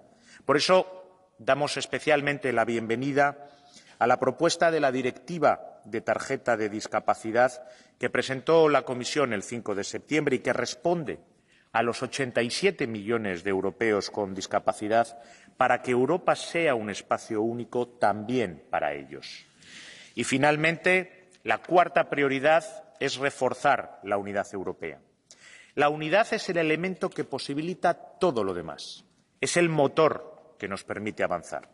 Y en un contexto marcado por el aumento de las tensiones geopolíticas, la Unión debe permanecer unida. Y los Estados miembros debemos seguir desarrollando herramientas que nos permitan afrontar juntos los grandes retos de nuestro tiempo. Es crucial que sigamos apoyando a Ucrania con unidad y con solidaridad, como también es esencial ofrecer un encaje real a nuestros socios de los Balcanes occidentales. Ante la visión de una Unión Europea más amplia, debemos abogar por optimizar los procesos de toma de decisión. Debemos ser capaces de acordar también una gestión más eficiente y coordinada de los procedimientos de migración y asilo, una gestión de flujos migratorios que sea humana, ordenada, solidaria y responsable. No podemos resignarnos a que el Mediterráneo sea año tras año el cementerio de cientos, miles de personas. Tampoco podemos renunciar al control de nuestras fronteras.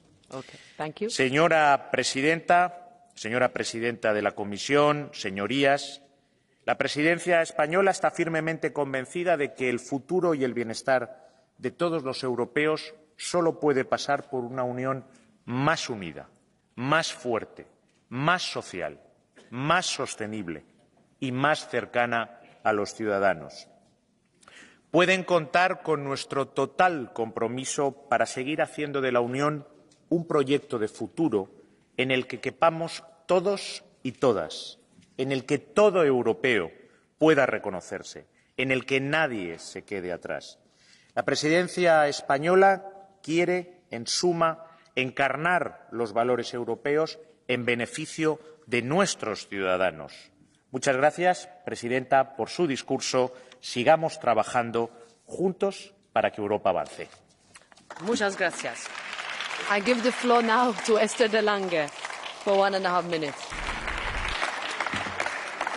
Thank you. With this State of the Union debate, we're looking into the 5th year of this Commission, but it also allows us to look back at the previous 4 ones. And I have to say, it feels like a lifetime. But I mean that in a good way, because in 2019 we knew that we had to embark on a double mission, the green and the digital transitions, to ensure sustainable growth and competitiveness in Europe.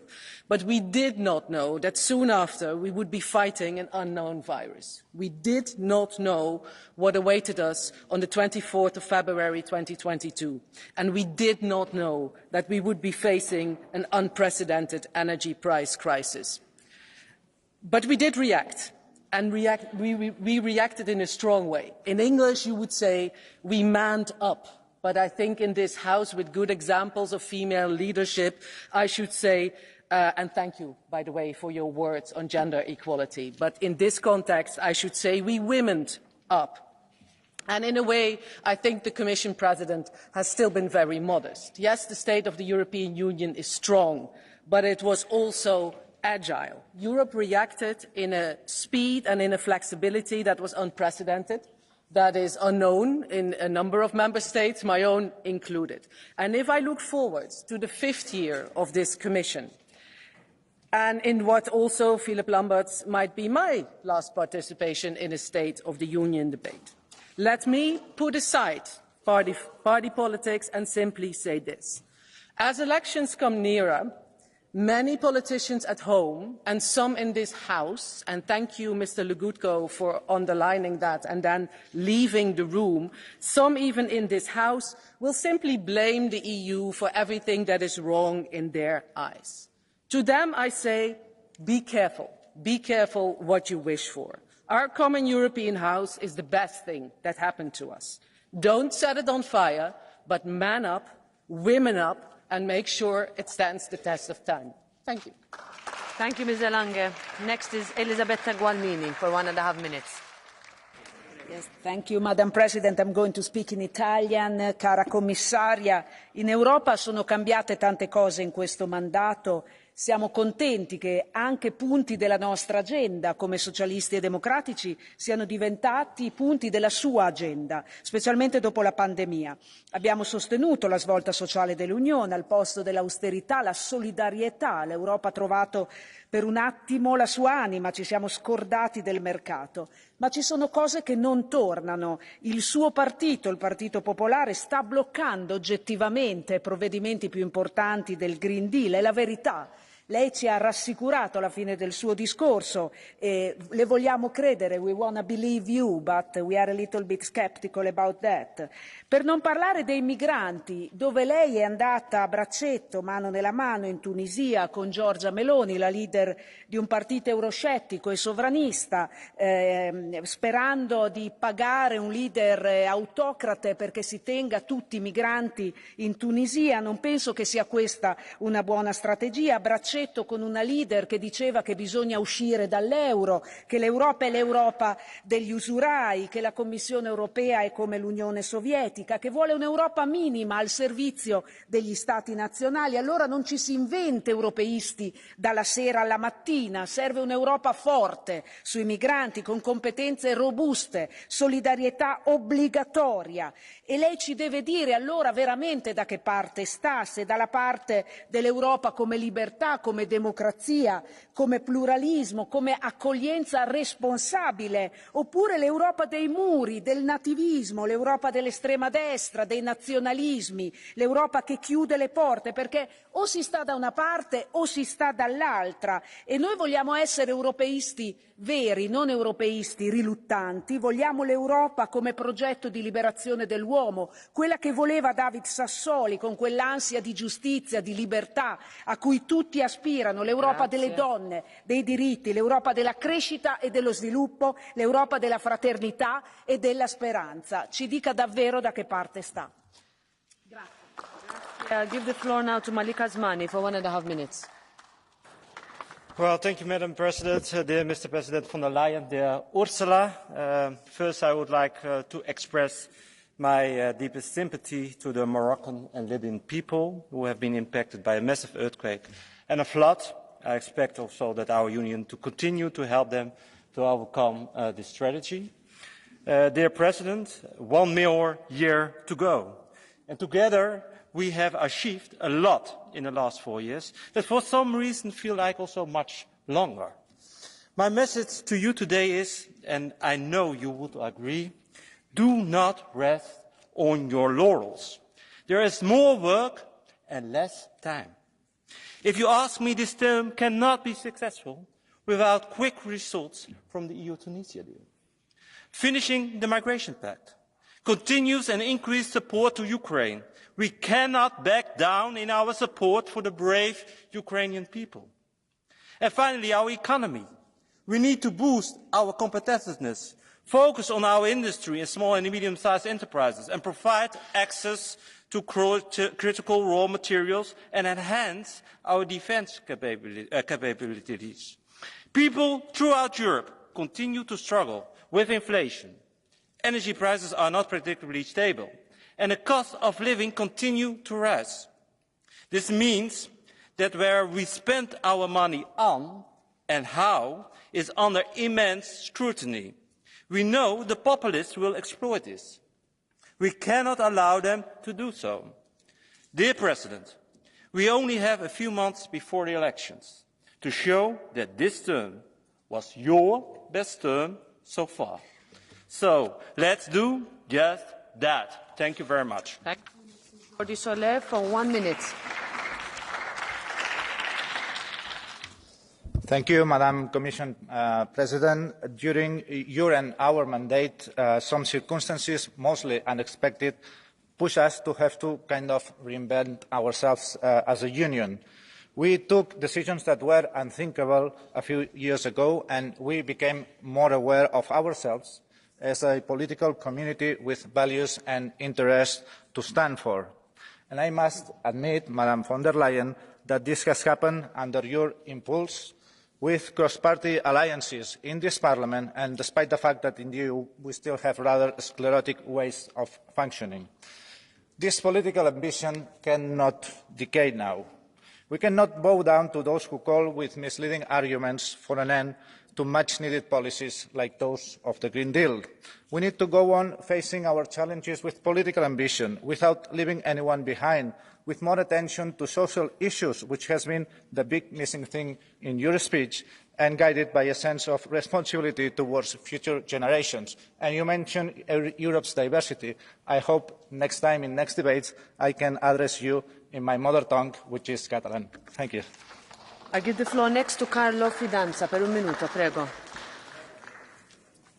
Grazie Presidente. Presidente von der Leyen, abbiamo ascoltato una sorta di manifesto elettorale, in parte condivisibile, in parte no, in parte in estremo ritardo. Ecco le nostre priorità per i prossimi mesi. Occorre riformare la governance economica, mettendo al centro crescita e investimenti, interrompendo i continui insensati rialzi dei tassi da parte della BCE che non abbattono l'inflazione ma causano recessione. Occorre una transizione ecologica fondata sul realismo e non su obiettivi ideologici che uccidono manifattura e agricoltura, consegnandoci mani e piedi alla Cina.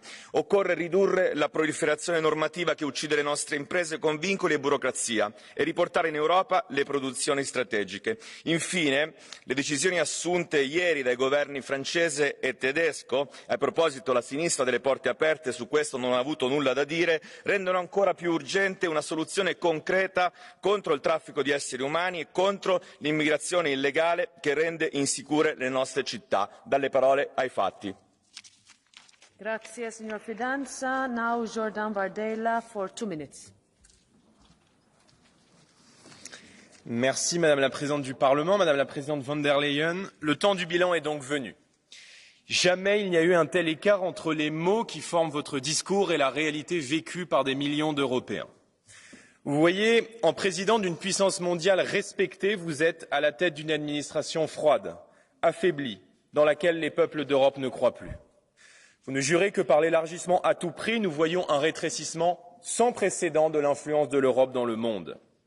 Par une écologie punitive empruntée à la gauche, vous menacez notre industrie automobile avec la fin annoncée des moteurs thermiques, tout comme vous fragilisez notre autonomie alimentaire avec la stratégie dite de la ferme à la fourchette et la décroissance agricole qui en découle. Par les règles absurdes du marché européen de l'énergie, comme par vos atermoiements sur la question du nucléaire, vous faites payer à mon peuple, le peuple français, une facture salée qui prend à la gorge nos entreprises et les familles les plus modestes. Par votre croyance sans limite dans le village global, vous organisez les conditions du désordre de demain, en acceptant une immigration de peuplement venue du Sud qui change notre culture et bouleverse notre art de vivre. Par votre naïveté, les institutions européennes auront été le relais des idéologies islamistes dans d'indécentes campagnes de publicité. Quelle étrange organisation que celle qui finance ses propres ennemis. L'Europe est entrée dans le temps des incertitudes. Le Covid, le retour de la guerre à nos portes, l'intelligence artificielle, le défi démographique, climatique et je dirais en somme civilisationnel nous imposent un sursaut au risque de disparaître. Nous devons exister. La construction européenne doit exister.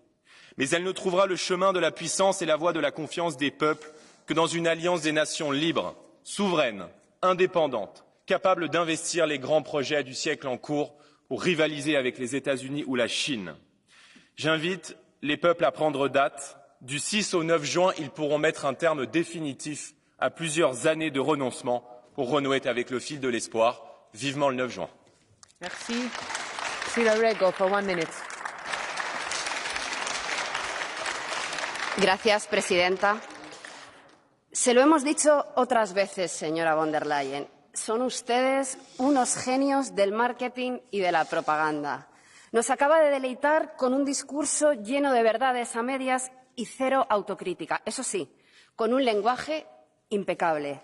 Tanto que no le ha dejado margen para hablar de las verdaderas causas de la inflación, de los más de 2000 muertos que solo este año ha ocasionado la política migratoria de la UE o de la subida de las hipotecas perpetrada por los salvajes del Banco Central Europeo. Qué lejos de la gente corriente queda su discurso, señora von der Leyen, porque ¿sabe lo que le falta a su propuesta? Derechos humanos o trabajadores. Ni una sola mención en todo su discurso, ni una. Le diré más. Falta una política económica que deje de exprimir a las familias y que deje de engordar a la banca y a las multinacionales, o un cambio de verdad que resuelva el problema de la crisis energética. En definitiva, le falta una propuesta para la gente corriente. Gracias. Next is Balázs Hidvegi for 1 minute. Thank you, dear colleagues, Madam President.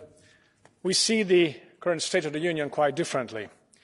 Brexit, illegal migration, COVID, the war in Ukraine and the ensuing economic crisis would all have required capable leadership and the right decisions. Instead, we see ad hoc reactions, grandiose, self-congratulating statements and consequently the loss of credibility. The pointless centralisation efforts in all policy areas in Brussels or the shameful ideological jihad against conservative governments all create division and weaken Europe. Also, a huge corruption scandal in this Parliament and the scandalous vaccine procurement by the Commission must be tackled head-on. We've been waiting for your text messages, Madam President, for over 863 days now, still counting. Not to mention the intolerably slow disbursement of RRF money to Member States, or the failed sanctions policy, sorry to say, that hasn't really helped Ukraine in any meaningful way. It hasn't brought the end of the war any closer, but it's hurting the European economy and European people. Europe must find its way back to unity and credibility by accepting itself first as an alliance of free Member States and then defining its own strategic interests in the world. Thank you. Next, Siegfried Muresan for 1 minute. Thank you.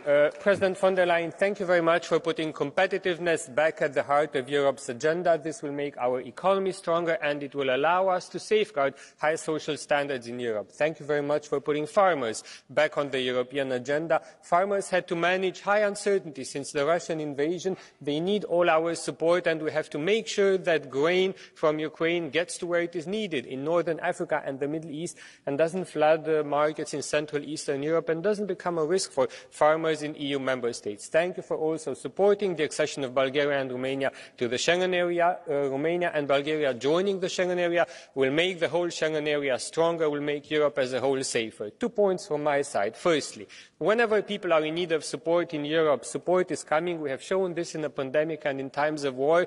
One of our main tools to provide support is the budget. You have put forward a proposal for the revision of the multi-annual financial framework because it is getting to its limits. It has to do more than it was anticipated. Let's work together to get this done before the end of the year, to provide stable finances for the next years, to be able to do more for defence, for military mobility, for people who are coming to Europe and who need support for tackling illegal migration, because whatever is illegal has to be tackled, of course. My second and last point, we can only live in safety and stability within the borders of the European Union if we are surrounded by countries which are safe and stable. This is why let's start accession negotiations with Ukraine and Moldova. That does not mean that the countries will join now. It just means that we make them stronger and fitter for accession, which is good for those countries and good for the European Union. There is a wide majority in Parliament for this. Thank you very much. Thank you. Next is Pedro Marques for 1.5 minutes.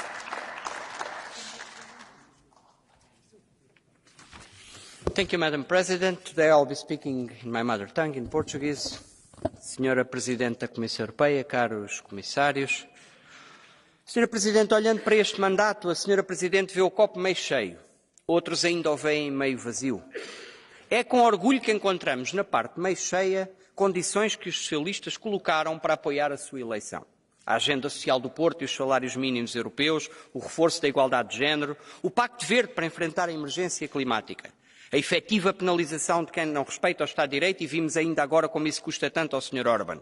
Os eurobonds que permitiram criar o plano de recuperação da crise Covid. Foram medidas de enorme importância, mas, Sra. Presidente, há ainda meio copo para encher e que tem que decidir, portanto, como acabar o mandato. E por isso tenho que lhe perguntar: como vai colocar as políticas europeias ao serviço dos que sofrem com a inflação e o aumento do custo de vida e da habitação? Tenho que lhe dizer, foi gritante o seu silêncio ao longo de 1 hora sobre os que mais sofrem hoje na Europa. E quanto aos que sofrem nas nossas fronteiras, falou do Pacto das Migrações corretamente, mas ao mesmo tempo vem de pactar com um regime autoritário para exportar os nossos desafios para o outro lado do Mediterrâneo. E também nada disse sobre como impulsionar novas regras orçamentais que nos ajudem a evitar a recessão na Europa e a colocar uma forte prioridade à coesão social. Mas quero dizer-lhe de modo claro, gostámos de ouvir, e certamente o Sr. Weber também ouviu, dando prioridade ao Pacto Verde e à restauração da natureza. Por isso, está nas suas mãos, Sra. Presidente. É agora o tempo de decidir como quer concluir o seu mandato. Os europeus estão atentos. Os mais frágeis precisam de ação. não defraude as expectativas de centenas de milhões de cidadãos. Muito obrigado. Thank you very much. Next, Katalin Che for 1 minute.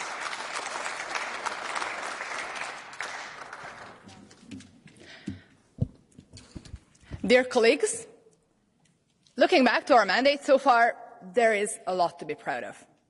We stood united in the face of unprecedented challenges during the pandemic or during Putin's brutal invasion of Ukraine. But this mandate is far from over. The global political climate is extremely turbulent and liberal democracy is under increasing threat. And we have to ask ourselves the question, is the EU prepared for the prospects of a second Trump presidency? Because we have to be. And strategic autonomy is the place to start. And we have to put treaty change on the table. And we have to abolish the unanimity rule, at least in foreign affairs. Madam President, you told us if and when it's necessary. Well, I have to tell you, the time is now for that. Because for Europe to be a bulwark of democracy, for us to be a strong ally of Ukraine, we have to put our own house in order. We cannot fight Putin without fighting the Putinization of our very own member states. And in the past years, after some hesitation, I have to say, the Commission indeed took firm steps to address democratic backsliding. And clearly, there is growing pressure to abandon this path. But we cannot and we must not do this. Our values and an unwavering commitment to rule of law action is simply non-negotiable. Colleagues, the world needs Europe's voice and leadership like never before. But Europe is only as strong as our values are. Thank you very much. Maintenant, c'est Marie Toussaint pour 1 minute.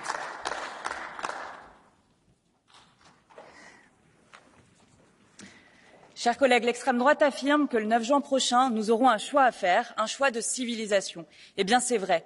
Soit nous choisissons le déclin et l'enfermement national populiste, soit nous faisons le choix de l'écologie pour répondre au nouveau régime climatique et à la justice sociale. C'est ce choix que nous aurons à faire. Madame la Présidente, j'ai bien écouté votre discours, à certains égards courageux. Mais je veux vous parler de l'écologie parce que j'ai entendu vos paroles, mais j'ai aussi entendu vos silences. Vous nous parlez de la beauté des forêts européennes, de la mer de Wadden, mais vous persistez dans votre silence sur la restauration de la nature. Or, cette loi doit être adoptée, vous le savez, il faut tenir bon. Votre discours, finalement, est celui d'une captive, prise au piège dans la prison rétrograde des dogmes de votre famille politique. Mais le nouveau régime climatique ne nous laisse pas le choix, et vous le savez aussi.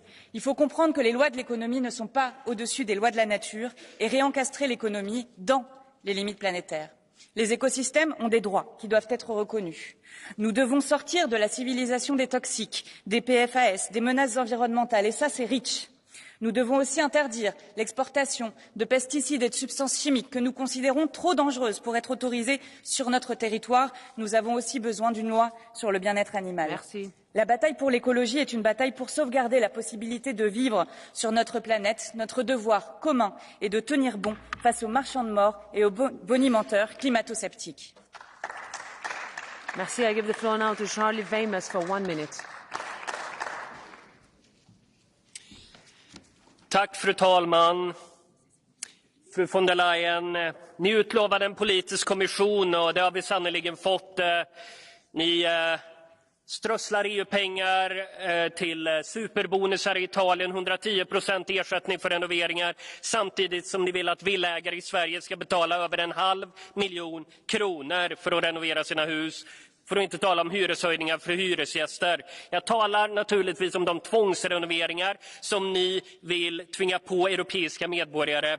35 miljoner fastigheter i hela Europa, varav 1,8 miljoner i Sverige ska uppnå energiklass D 2033, alla energiklass A 2050.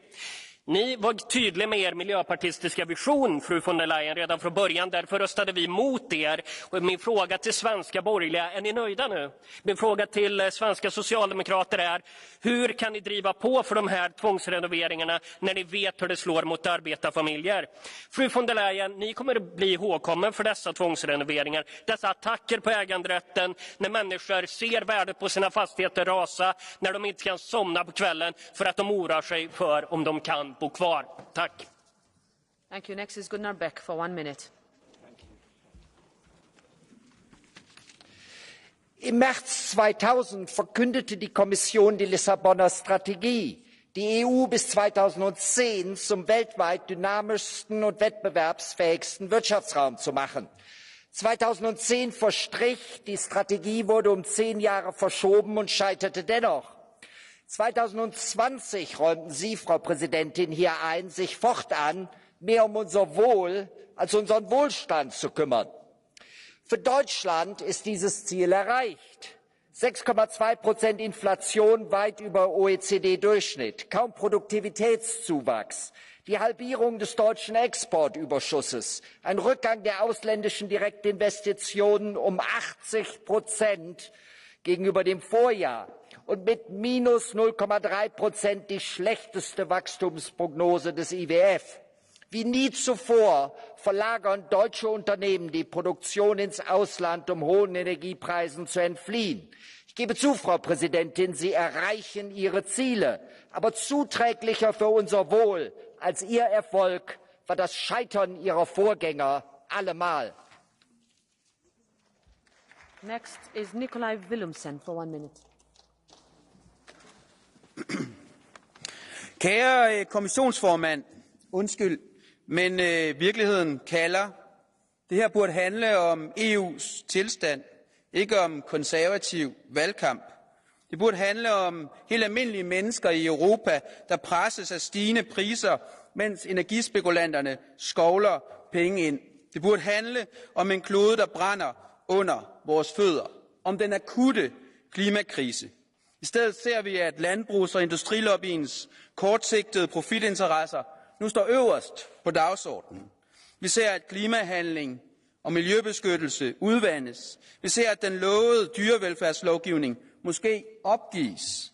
Vi ser, at reformen af kemikalielovgivningen REACH og det længe ventede forbud mod PFAS alligevel ikke kommer. Det kan ikke passe. Kære kommissionsformand, du løber fra dine valgløfter, men du må ikke svigte. Europa har brug for klimahandling, dyrevelfærd og social tryghed. Ikke flere brudte valgløfter. Next is Mr. Comin for 1 minute. Thank you, President. Madame la Présidente, le futur de l'Union est indissolublement lié au futur de ses États membres. L'année 1978, l'État espagnol a vécu une négociation politique cruciale qui a permis la transition de la dictature à la démocratie et a ouvert la voie à l'adhésion de l'Espagne à l'Union européenne quelques années plus tard. À l'époque, l'Europe a compris que cette négociation ayant abouti au régime de 1978 était déterminante non seulement pour l'Espagne, mais aussi pour l'Europe, son avenir et sa stabilité. Aujourd'hui, l'État espagnol s'approche de ce qui pourrait probablement être la négociation politique la plus transcendante et décisive depuis la transition. Et comme à l'époque, la stabilité de l'Europe en dépend également. Car seulement si l'État espagnol est capable de trouver une solution à son conflit avec la Catalogne, basée sur les droits de l'homme, la démocratie et le respect aux principes du pacte international relatif aux droits civils et politiques, c'est-à-dire les droits à l'autodétermination, cette solution sera solide et durable. C'est pourquoi nous pensons que la Commission devrait suivre de près cette éventuelle négociation, qui est si importante non seulement pour la Catalogne, mais aussi pour l'Union et pour l'État espagnol lui-même, et l'aborder avec une attitude responsable et constructive. Merci beaucoup. I give the floor next to Paolo Rangel for 1 minute.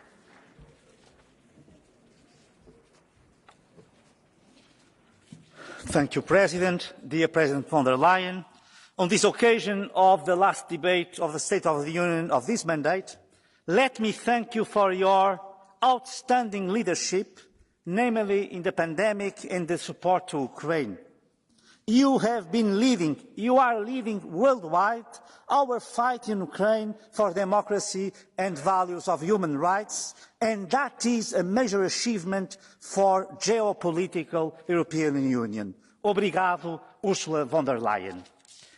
Venho de um país em que a inflação, conjugada com as taxas de juros altas e a política de António Costa de impostos máximos e serviços mínimos, em que 90% das famílias têm crédito à habitação com taxa variável, neste país, famílias e empresas estão a sofrer muito. E por isso é muito importante É fundamental que a União Europeia também tenha uma estratégia de combate à inflação, que possa suavizar a necessidade que o Banco Central Europeu tem tido de subir as taxas de juros. Temos de fazer como fez os Estados Unidos e ter uma estratégia de combate à inflação. E é importante, é fundamental, dizer aqui ao meu colega Pedro Marques que grande parte dos problemas que ele referiu são resultado dos 8 anos em que a política de António Costa esqueceu as famílias e as empresas e se concentrou em impostos máximos e serviços mínimos. Thank you. I give the floor next to Rovana Plumb for 1 minute. Dear President von der Leyen, first I welcome your recognition that Romania and Bulgaria are part of Schengen.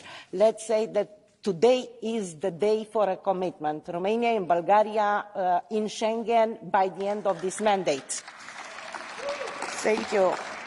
Second, you mentioned the important role of the European regions. Therefore, it is crucial to have a strong cohesion policy, a strong policy cohesion funding to ensure the convergence of all the regions within the European Union.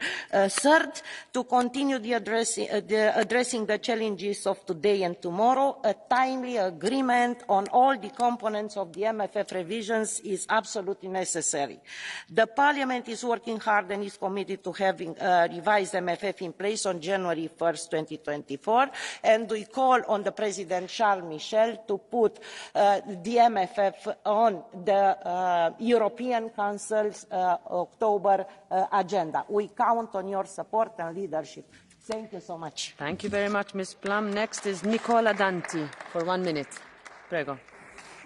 Grazie Presidente, signora Presidente della Commissione. La nostra Unione ha affrontato in questi anni sfide che solo 4 anni fa sembravano immaginabili e a cui abbiamo dato risposte all'altezza, dal Covid al Recovery Plan all'assistenza all'Ucraina. Ma tutto ciò non può renderci tranquilli rispetto alle enormi sfide che ci attendono. Ne cito rapidamente 3. La prima, l'Europa rischia di essere marginale nel mondo, fa fatica nella competizione digitale, ha un problema demografico, si trova a gestire un importante flusso migratorio. Certo, siamo ancora una grande potenza commerciale, ma soffriamo una globalizzazione senza regole multilaterali. Ebbene ha fatto la Presidente a mettere tra le priorità un'azione contro il dumping cinese. Il secondo, l'allargamento della nostra Unione. Un'Europa più grande sarà un bene solo se sarà in grado di decidere. Le regole odierne non lo garantiscono e mi aspettavo di più dal suo intervento rispetto alla riforma dei trattati. Il terzo punto, le dipendenze strategiche nel campo della difesa, dell'energia, delle materie prime critiche ci hanno portato a lanciare un programma di reindustrializzazione, ma serve fare di più. Davanti a questo quadro c'è solo una risposta e questa risposta siamo noi, l'Europa. Un'Europa con nuove regole di funzionamento, più protagonista nel mondo, più solidale. Soltanto prendendo di petto i problemi, come abbiamo fatto durante il Covid, saremo in grado di sfidare il futuro. Grazie, signor Danti. Next is Rasmus Andresen for 1 minute. Vielen Dank, Frau Kommissionspräsidentin. Ich mache mir Sorgen um die Zukunft Europas. Ich mache mir Sorgen, weil Rechtsradikale und Antieuropäer in vielen Mitgliedstaaten an Einfluss gewinnen und es leider auch hier im Haus wieder möglich scheint, dass sie Teil von Mehrheiten werden. Und in diesen Zeiten ist es wichtig, dass Sie sich als Kommissionspräsidentin vor dieser Frage nicht wegducken, sondern dass Sie Haltung zeigen. Denn es ist viel ins Rutschen geraten. Viele Menschen haben Existenzängste. Mieten, fossile Energiepreise und hohe Lebensmittelpreise. Die Mehrheit der Menschen leidet unter Einkommensverlusten und den hohen Preisen. Arm trotz Arbeit ist die Realität von vielen Millionen EuropäerInnen geworden. Die Antwort ist nicht etwa weniger Klimaschutz, sondern eine soziale Politik für alle Menschen. Die EU muss Menschen soziale Sicherheit geben. Deshalb sollten wir beispielsweise die EU-Mindestlohnrichtlinie verbindlich machen, damit beispielsweise der deutsche Mindestlohn in einem ersten Schritt auf knapp 14 € steigt. Wir müssen die Vergabe von Fördermitteln davon abhängig machen, ob Unternehmen faire Arbeitsplätze anbieten oder halt eben nicht. Und wir brauchen eine Infrastrukturoffensive, um unsere marode Infrastruktur nicht verrotten zu lassen. Sie hatten einen Souveränitätsfonds vorgelegt. Daraus ist leider nichts geworden. Wir würden uns wünschen, dass Sie wieder mutiger werden und sich stärker an US-Präsident Biden und dem Inflation Reduction Act orientieren. Vielen Dank. Thank you. Robert Ross is next for 1 minute.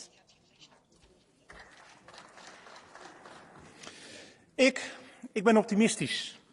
Vorig jaar stond ik hier vol pessimisme. Torenhoge energieprijzen als gevolg van de onderdachte energietransitie. Verstoorde bevoorradingsketens door zinloze lockdowns. Wokisme om onze westerse waarden te ondermijnen.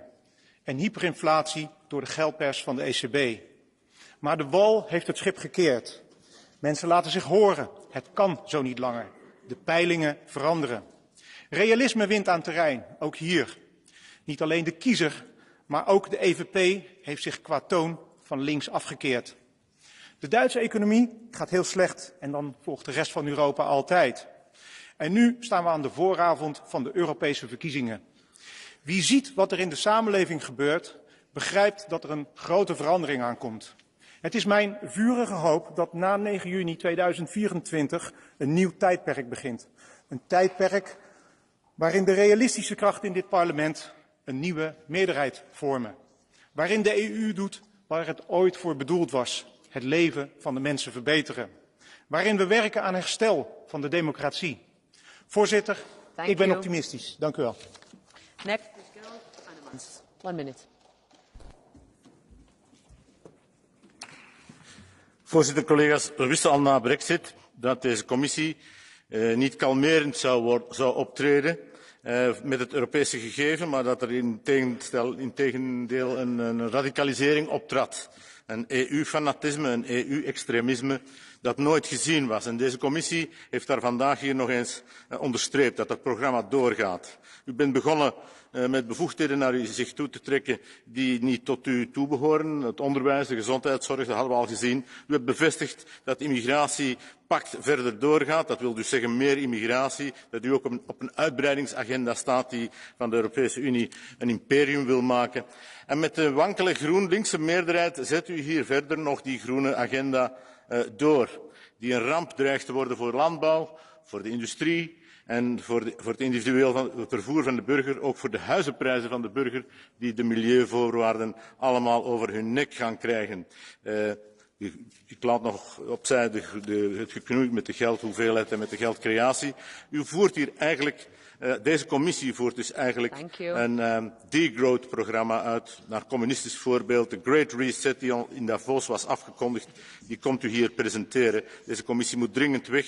Er moet een minder fanatieke, minder EU-extremistische Europese Unie komen. En ik hoop dus dat het uw afscheidstoespraak was. Thank you, Mr. Almaras. I give the floor next to Mr. Nicolau Alavanos. Lefteris, go ahead. Ως επίτευγμα παρουσιάσατε την κλιμάκωση του πολέμου στην Ουκρανία. Με χιλιάδες νεκρούς στην ενδοϊμπεριαλιστική σύγκρουση Ευρωπαϊκής Ένωσης, ΗΠΑ, ΝΑΤΟ, καπιταλιστικής Ρωσίας. Ενώ οξύνονται ανταγωνισμοί και με την Κίνα για τον έλεγχο αγορών και πλουτοπαραγωγικών πηγών. Η τρυφοδέτηση του πολέμου με δεκάδες δισεκατομμύρια από τη ληστεία των εργαζόμενων στερεί αναγκαίους πόρους για την προστασία της ζωής του λαού από πυρκαγιές, πλημμύρες που μετατρέπονται σε τραγωδίες, αφού ευρωενωσιακές κατευθύνσεις θεωρούν υπερβολικό το κόστος προστασίας. Η χρηματοδότηση μαμούθ πράσινων ψηφιακών ομίλων αύξησε τον πληθωρισμό, τις τιμές που ροκανίζουν το εισόδημα. Με την οδηγία διαφανών όρων εργασίας επιταχύνθηκαν σκληρά αντεργατικά μέτρα υπέρ των εργοδοτών. 13 ώρες δουλειά για ψίχουλα σε πολλούς εργοδότες, απλήρωτες υπερορίες, αύξηση ηλικίας συνταξιοδότησης. Αυτή είναι η Ευρωπαϊκή Ένωση. Δεν διορθώνεται. Οι λαοί μπορούν να κάνουν παρελθόν τον πόλεμο, τη φτώχεια, την προσφυγιά, την αβεβαιότητα, παίρνοντας την εξουσία και την οικονομία στα δικά τους χέρια, με αποδέσμευση από κάθε ληστρική συμμαχία, όπως η Ευρωπαϊκή Ένωση και το ΝΑΤΟ, για μια Ευρώπη πραγματικά των δικών τους συμφερόντων. Thank you. Next is Raza Yuknepiciene for 1 minute. Thank you, President, for your strong leadership. I have a very realistic dream. We must achieve the EU enlargement no later than 2030. For this, it is necessary to invite Ukraine and Moldova for negotiations already this year. There has never been in history such a case. A nation fighting horrific military war carries out reforms and strengthens democracy, all at the same time. The Ukrainians are doing it with a strong determination. Does the EU have the same? We also need to prepare to reform without delay, But some EU countries are dragging their feet. Some forget solidarity slogans and complain, even over grain. Some are afraid of Ukraine's crushing military victory over Russia. What will happen to Russia, they ask? I can answer with certainty. Ukraine's victory will open the way for democratic change in Russia and in Belarus. It will free all Russia's neighbors from the Kremlin's blackmail and threats. Ukraine's victory will bring lasting peace in Europe. Therefore, I say not as long as it takes, but until Ukraine's victory. Thank you. Until our victory. Thank you. Thank you, Rasa. Next is Alex Agius-Saliba, al-minuta. President tal-Kummissjoni, huwa biss bil-kuraġġ u bl-ambizzjoni li nistgħu naslu sabiex nagħtu protezzjoni sħiħa liċ-ċittadini tagħna fid-dinja diġitali. Konna kuraġġużi meta mexxejna l quddiem kif qed tajjeb inti l-att dwar is-servizzi diġitali, l-att dwar is-swieq diġitali Ewropej. Konna koraġġużi meta sena ilu approvajna l-liġi taċ-Charger Komuni Ewropew. Kien hemm min daħaq bina dak iż-żmien. Il-bieraħ rajna l-akbar kumpanija fid-dinja li wara 13-il sena ta' reżistenza implementat hija wkoll l-istandard illi qbilna aħna madwar sena ilu. Bl-istess ħeġġa, bl-istess ambizzjoni u bl-istess determinazzjoni hemm bżonn li nagħmlu aktar. Hemm bżonn li jkollna aktar infurzar b'saħħtu sabiex ma tibqax biss liġi sabiħa fuq il-karta l-liġi tad-DSA u DMA fuq bażi Ewropea. Hemm bżonn li nikkonkludu mill-aktar fis possibbli x-xogħol fuq l-att dwar l-intelligenza artifiċjali, l-att dwar il-ħaddiema tal-pjattaformi, l-att dwar id-data. Hemm bżonn li l-Kummissjoni Ewropea tiċċaqlaq u timplementa mill-aktar fis possibbli l-proposta li approvajna fil-Parlament Ewropew tar-Right to Disconnect. Hemm bżonn li ninvestu fit-tisħiħ tal-għarfien diġitali sabiex dawk l-aktar vulnerabbli ma jkunux esklużi u ddiskriminati. Hemm bżonn li nipproteġu l-konsumaturi tagħna meta jixtru fuq bażi online. Hemm bżonn illi nkomplu nipproteġu l-privatezza taċ-ċittadini tagħna fuq bażi online mis-sorveljanza. Grazzi ħafna. Grazzi. Next is Dacian Cioloș for 1 minute. Doamnă președintă, dragi colegi, am ascultat cu atenție prezentarea stării Uniunii cu realizările și sunt de acord cu multe dintre priorități. Dar haideți să nu ne facem că nu vedem elefantul din cameră. Blocarea spațiului Schengen pentru România și Bulgaria încălcând tratatele nu e un subiect secundar. Ca român nu văd cum putem avansa împreună pe aceste priorități câtă vreme Consiliul are o datorie față de 27 de milioane de cetățeni ai Uniunii Europene, români și bulgari, cărora li se refuză un drept prevăzut de tratat. Comportamentul abuziv și sfidător al guvernului Austriei nu poate continua. E de ajuns. Enough is enough. Doamnă președintă, doamnă reprezentantă a Consiliului, Comisia și-a făcut treaba și vă mulțumesc pentru asta. Parlamentul și-a făcut treaba pe acest subiect și mulțumesc colegilor. Acum e rândul Consiliului, care are datoria să rezolve această problemă care sapă credibilitatea Uniunii. We cannot pretend building a stronger Europe as long as we are not able to solve an apparently simple problem, but with a strong and important impact on some citizens of the European Union, in that case, Romanians and Bulgarians. Thank you. Next is Robert Zīle, Vice President, 1 minute. Priekšsēdētājs kundze, komisijas priekšsēdētājs kundzes, jūsu runā bija daudz ambiciozu akcentu, kas, protams, tādās runām ir jābūt, bet mēs zinām, ka cilvēki tic darbiem. Un ir darbi, kas veikti labi, piemēram, par pagājušās ziemas enerģētikas krīzes pārvarēšanu, par to, kā politiski un finansiāli atbalstīt Ukraina. Ir arī labas apņemšanās šodienas runā pastiprināt cīņu ar cilvēku kontrabandas noziedzību vai arī uzņemt Ukrainu Eiropas Savienībā, nesasaucot konventu un ilgi grozot Eiropas Savienības līgumus. Bet jūsu runā, prezidents kundze, nebija ne vārda par militāro kapacitāti Eiropā, kas tālu atpaliek no mūsu transatlantiskajiem partneriem. Un to pavisam noteikti redz Ukraiņi un arī Austrum Eiropas pilsoņi, kuri dzīvo blakus agresoram. Pilsoņi redz arī, kas notiek globālās pārmaiņās, un ģeopolitiski svarīgākās puses ir ārkārtīgi svarīgi turēt maksimālo sadarbību ar mūsu globālajiem rietumu partneriem. Un tas būtu, manuprāt, svarīgāks vēstījums drošībai runas nobeigumā nekā aicinājums domāt lieli un citiem vārdiem īstenībā pateikt Let's make Europe great again. akcenti varēja, manuprāt, būt labāki. Paldies! Thank you. Next, Jack Madison, 1 minute.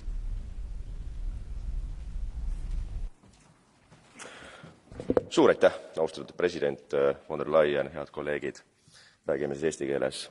Kui te vastasite esimese ringi kõnelejatele ja tõite väga emotsionaalse näite lastest, kes peavad kasvama Euroopas ka aastal 2050 puhtas keskkonnas ja sellega te rõhutasite rohepöörde vajalikkusele, siis iseenesest on väga õige. Ma olen täiesti nõus sellega, et laste eest tuleb hoolitseda, sellepärast tuleb muretseda, nende elukeskkond peab olema kvaliteetne. Kuid loomulikult, mis puudutab rohepöörde edasiajamist, siis ega te ei ole rumal inimene, ma usun. Et ma arvan, et te teate ju väga hästi ka numbreid ja fakte, et kui me räägime rohepöördest ja vajalikkusest CO2 neutraalsuse järele, siis umbes 4% kogu CO2-st atmosfääris on inimtekkeline. Ja Euroopa moodustab umbes 7% kogu CO2-st. Seega me võime kas või pea peal seista ja teha ükskõik mis revolutsioone, see ei muuda mitte vähimatki kliimamuutustel, paraku.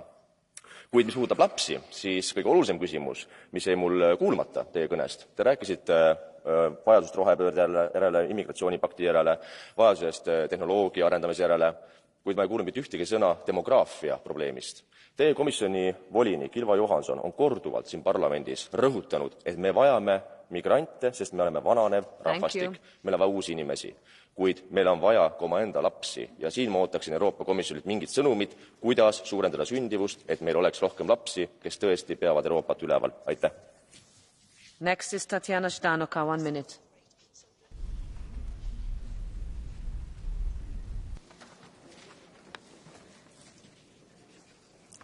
President, in your speech you told that it is the moment for the EU to answer the call of history. One of the calls of history now is unprecedented crisis taking place. It's crisis of falling capital efficiency, the element of which is the structural recession of the economy. The world is breaking up into currency zones. And we have to pose the question, what is the place of the EU in the new world map? Will the EU manage to create a known economic zone? And this is the strategic, the existential question to pose now. 4 times I was elected to the European Parliament.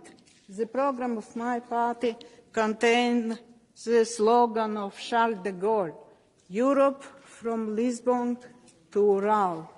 To our regret, it was in 2004 a real opportunity. Now it is a lost opportunity.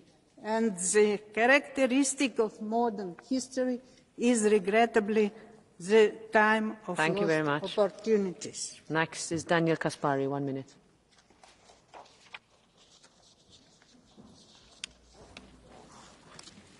In den vergangenen 4 schwierigen Jahren haben wir gemeinsam viel erreicht.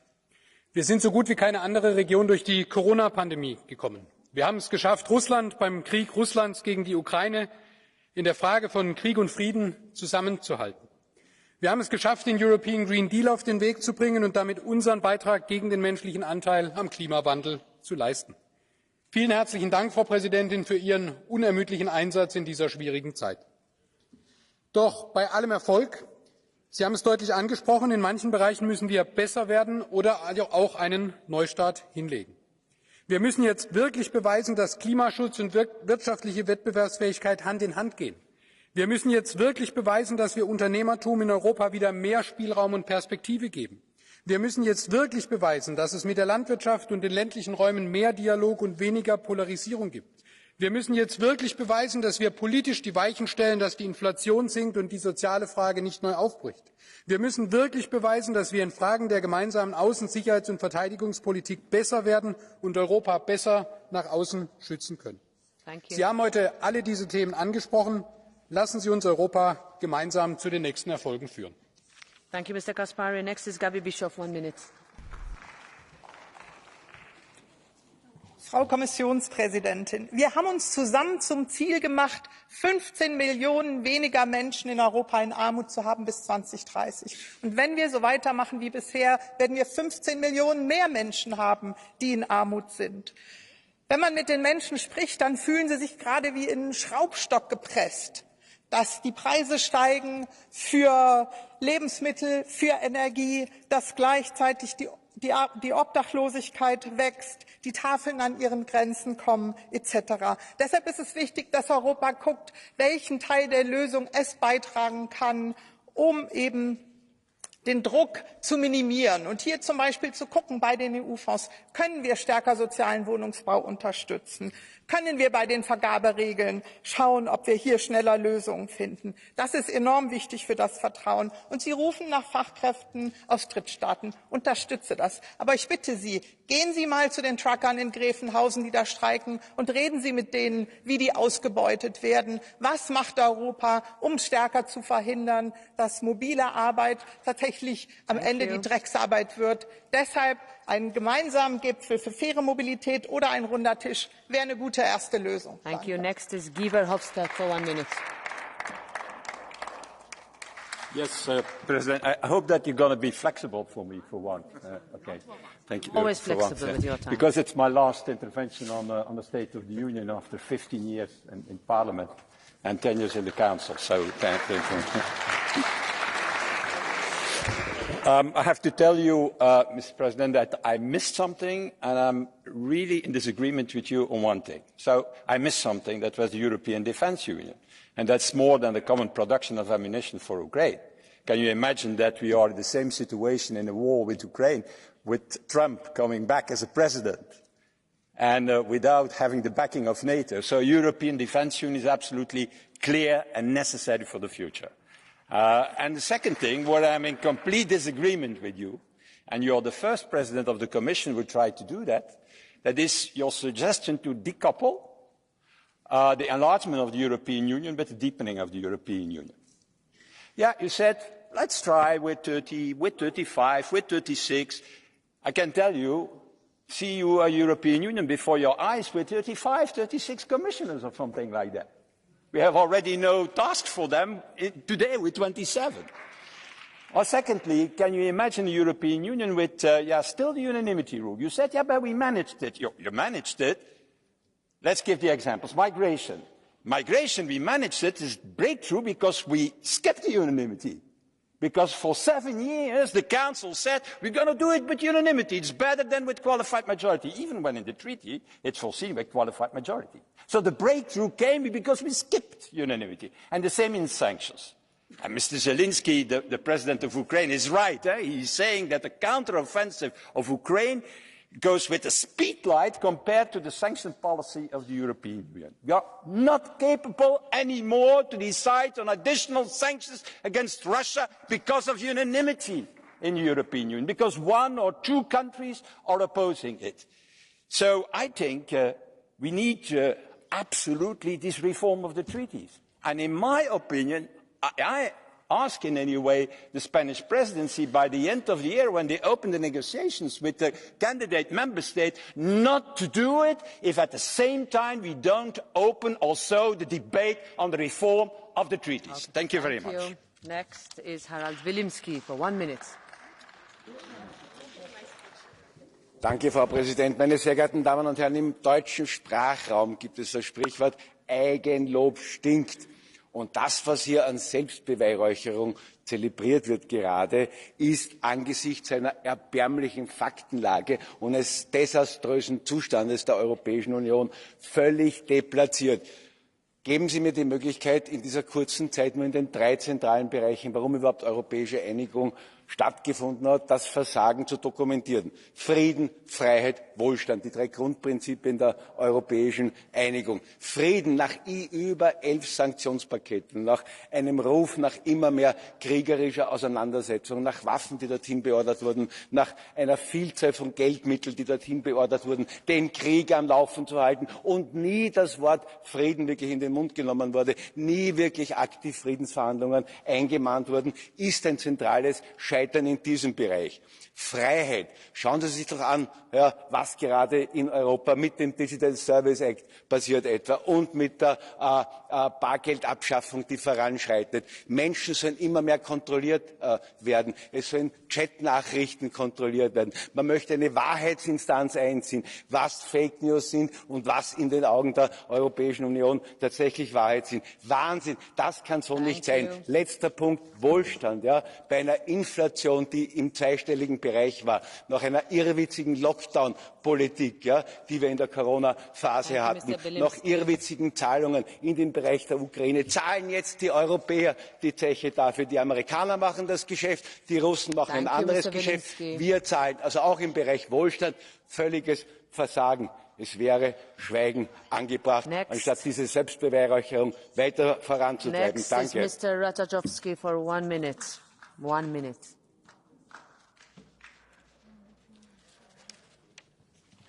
Vážená pani von der Leyen, prečítam vám časť vašej správy o stave únie zo septembra minulého roku.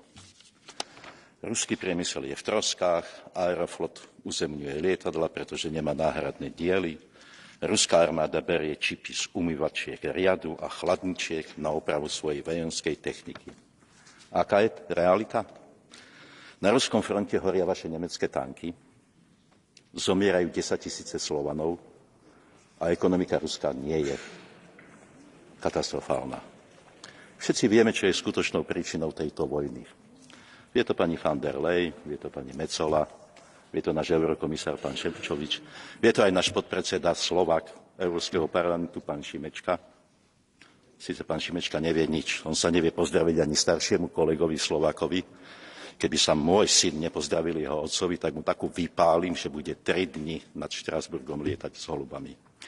Skutočnou príčinou tejto vojny sú globálne záujmy Spojených štátov v snahe obsadiť Európu, ekonomicky obsadiť svet, obsadiť prístavy v Čiernom mori, obsadiť Krím. Začneme rokovania o prímeri, začneme rokovania o miery, a nebudú problémy v Európe. Thank you very much. Ďakujem pekne. I give the floor next to Andrzej Halicki for 1 minute.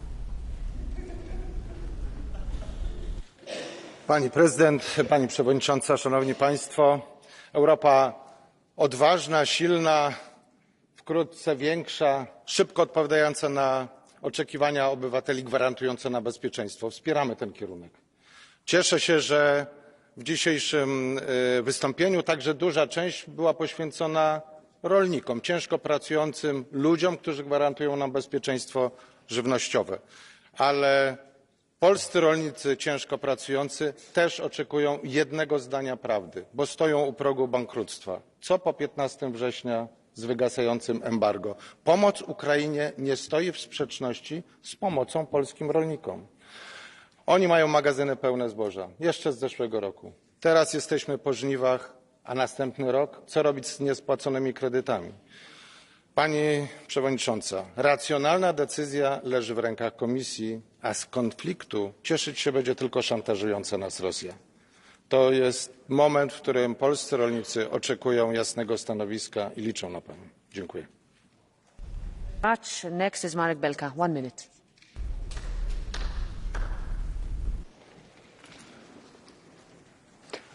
Thank you, Madam President. The challenge of Russian aggression and geopolitical shift in the world heavily influences our international trade policy. Distorted value chains and problems with access to critical raw materials weaken our EU strategic autonomy. We need to defend our global interests as the main exporting superpower, increase our strategic independence and support our industry with the inflow of needed raw materials. For this reason, I urge you to finalise important trade deals with Latin American countries, implement the New Zealand FTA and advance negotiations with Australia and India. Our trade deals need to be supported by revised TSD chapters with a sanctions mechanism whenever possible. This should go along with the implementation of the Due Diligence Directive to cover international value chains and a working ban on imports of products coming from forced labour. Thank you. Thank you very much. Next is Vice President Sharansova. 1 minute. Go ahead, Dita. Thank you very much, Madam President. Madam President, since the start of this mandate, we have been fighting crises. First COVID and now the war. These have had a direct negative impact on our citizens and European competitiveness. From energy prices to inflation, Europe is struggling to maintain our place in regard to the US, China and the rest of the world. Without a renewed focus on competitiveness, we will end up in the world where we are merely consumers of products and services from elsewhere. President, our answer to this problem cannot be solely with unlimited state aids or subsidizing our industries. Instead, Europe needs to invest in new industries, new sectors and new technologies. Focus on fewer and better regulations, because over-regulation holds innovation back. Let China keep the factories of the 20th century. Europe should create a new business environment of the 21st century. Thank you. Thank you very much. Next is Jörg Meuthen. 1 minute. Frau Präsidentin, Frau Kommissionspräsidentin, werte Kollegen! Europa steckt anders, als Sie es hier darstellen, in einer tiefen Krise. Millionen Europäer wissen kaum noch, wie sie sich die alltäglichsten Dinge leisten sollen. Unternehmen wandern zuhauf ab, Deindustrialisierung läuft. Die unkontrollierte illegale Massenmigration hat Europa wieder fest im Griff. Es wäre dringend an der Zeit zu handeln. Diese Probleme sind existenziell. Doch die EU, Ihre Kommission, fokussiert sich in unerträglicher Hybris und fataler Missachtung all dieser Probleme nahezu allein auf das absurde Ziel, den stattfindenden Klimawandel aufzuhalten, und irrt auch darin, denn Sie werden ihn mit Ihren Plänen definitiv nicht stoppen. Statt das Weltklima bis auf die Nachkommastelle den Menschen anpassen zu wollen, was nur misslingen kann, müssen die richtigen Vorkehrungen getroffen werden, unsere Gesellschaften den klimatischen Veränderungen anzupassen. Das ginge, aber da passiert rein gar nichts. Sie verabsolutieren eine einzige Aufgabe, und die gehen Sie auch noch grundfalsch an. Mit diesem Irrweg kann und wird die EU im Ganzen grandios scheitern. Und das ist das Letzte, was in dieser Zeit historischer Weichenstellung geschehen sollte. Dankeschön. Next is Bjorn Radesh Bogdan. 1 minute. Excelențele voastre, ne-ați mințit. Ne-ați mințit în mod repetat. Ne umiliți și păcăliți constant, deși suntem cetățeni europeni model, responsabili și deschiși, toleranți și muncitori. Am făcut eforturi uriașe și am deschis larg ușile pentru 6 milioane de ucrainieni ce fugeau din fața agresiunii lui Putin. Ne punem la grea încercare fermierii noștri rămași cu mii de tone de cereale în hambare sau pe câmp pentru a primi cerealele ucrainiene ce trebuie să ajungă în nordul Africii și Europa, însă care rămân în cantități uriașe și pe teritoriul României. Ne-am securizat granițele și tocmai azi dimineață românii de la granița sudică cu Ucraina au primit mesaje de alertă din cauza bucăților de drone ce cad de pe celălalt mal atacat în rafale de ruși. Nu sunteți capabili să puneți presiune și să-l opriți pe cancelarul Nehammer al Austriei de a umili și sfida o țară cu 23 de milioane de cetățeni europeni. Nehammer sfidează și umilește nu doar România, el își bate joc de Eurosistem, de voi toți, de la Consiliu până la tine, în mod special, dragă Ursula. Tu, Roberta, Charles Michel, ne faceți promisiuni peste promisiuni, iar noi privim cum România, exemplu al toleranței etnice și religioase, al parteneriatului corect și asumat pentru forțele militare NATO, este bântuită de stafia extremismului, antieuropenismului și intoleranței. Partide marginale au devenit periculoase din cauza refuzului Austriei de a ne accepta în Schengen și al vostru de a fi incapabil de a-l convinge pe cancelarul austriac că greșește grav față de Europa comună. Aud cuvinte ca solidaritate, unitate și alte glume. Care solidaritate? Ce au cerut românii care sunt umiliți pe coridoare marginale în aeroporturi? Ce unitate și egalitate de șanse când românii stau la cozi kilometrice la granițe? Ne-ați hrănit cu iluzii. Asta în timp ce Austria vânează contracte, iar România așteaptă un singur lucru, respectul cuvenit. Atât, respect și șanse egale pentru Europa comună. Thank you, Mr. Bogdan. Next is Biljana Borzan. 1 minute. Zahvaljujem. Dobro ste rekli, gospođo predsjednice. Prije 4 godine nitko od nas nije mogao zamisliti da ćemo živjeti u ovakvom svijetu, u ovakvoj Uniji. Živimo u Uniji gdje 37 milijuna ljudi si ne može priuštiti pošten obrok. U Uniji u kojoj u nekim državama članicama 2/3 ljudi ne može spojiti kraj s krajem. U Uniji gdje svaka 5. osoba živi na rubu siromaštva. S druge strane, živimo u Uniji gdje tvrtke vrijedne milijarde plaćaju porez u promilima, a građani u mojoj zemlji Hrvatskoj, ali i drugdje u Uniji, osjećaju kako se za svaku krizu samo njima ispostavi račun, bilo većim cijenama ili manjim sadržajem. Vaša obećanja o socijalnoj uniji, na osnovi kojih smo vam dali povjerenje prije 4 godine, važnija su nego ikada. Ne možemo ostaviti građane na milost i nemilost tržištu. Europska unija mora raditi za ljude. Hvala. Thank you very much. Vice President Beer, 1 minute. Thank you, Biljana. Geopolitisch befinden wir uns in schwerer See. Auf die brutale Aggression Russlands gegen die Ukraine haben wir, Parlament, Rat und Kommission, geschlossen und geeint reagiert. Diesen Schulterschluss hätte ich mir, Frau Kommissionspräsidentin, auch in der Umsetzung Ihres Versprechens, das Europäische Parlament zu stärken, gewünscht. Denn ein entscheidungsstarkes, gestaltendes Parlament bildet die Grundlage für eine im Inneren und Äußeren handlungsfähige EU. Gerade diese Handlungsfähigkeit garantiert Sicherheit, Wohlstand und Wettbewerbsfähigkeit in Europa. Treibende Kraft dabei unser Mittelstand. In Zeiten politischer Umbrüche braucht es starke Unternehmen, um den Weg in Richtung eines souveränen, offenen Europas zu gehen. Dafür darf die Wirtschaft nicht durch bürokratischen Ballast blockiert werden. Vor 4 Jahren sind Sie, Frau von der Leyen, dafür angetreten, unseren Mittelstand von bleiernder Bürokratie zu befreien. Stichwort One in, One out. Doch bis heute fehlt konkreter Bürokratieabbau. Das Mittelstandspaket zu spät, nur viele Worte, kaum Taten. Jetzt gilt es, unsere Wirtschaft zu beflügeln, um für unsere Bürger Kurs in Richtung Zukunft zu nehmen. Thank you very much. Dolores Montserrat, 1 minute. Gracias, presidenta. Gracias, presidenta von der Leyen. Coincido con usted en los desafíos que tenemos por delante y tiene nuestro apoyo. Pero hoy debo hablar de la gravedad de lo que está pasando en España, país que preside ahora el Consejo.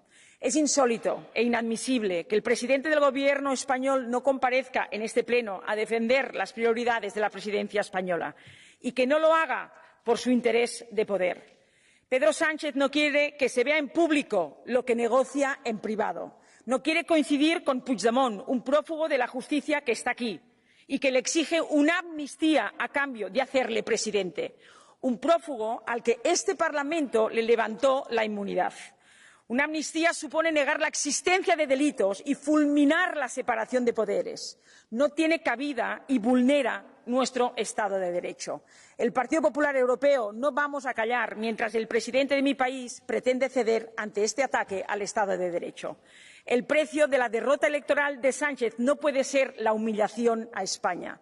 Evitar este atropello es una obligación para cualquier demócrata europeo. Muchas gracias. Thank you. Next, Helen Fritzon, 1 minute. Tack, fru talman, kommissionens ordförande.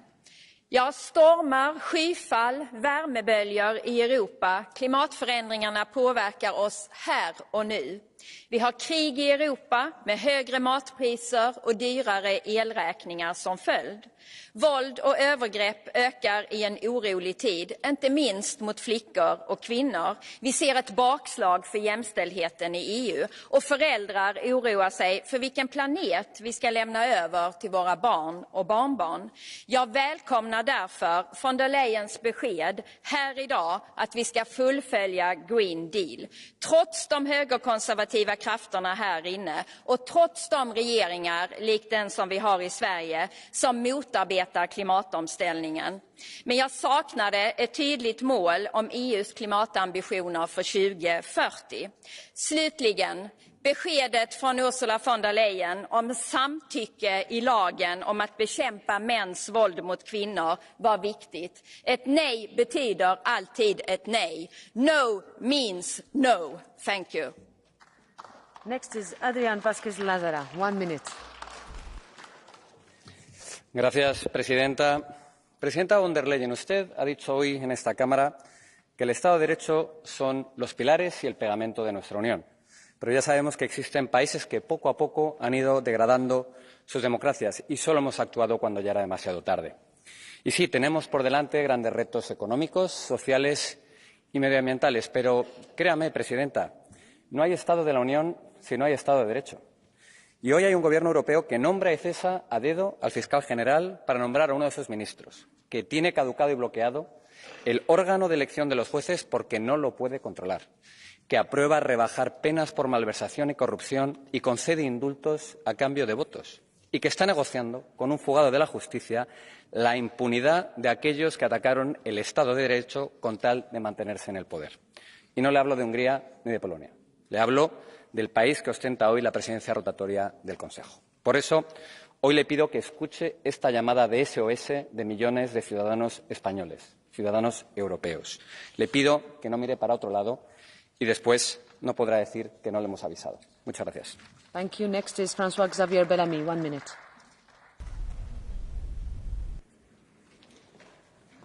Merci, Madame la Présidente. En évoquant le bilan de la Commission, vous parlez de la force de l'Europe, de son efficacité, mais la réalité semble parfois bien éloignée de cet hémicycle.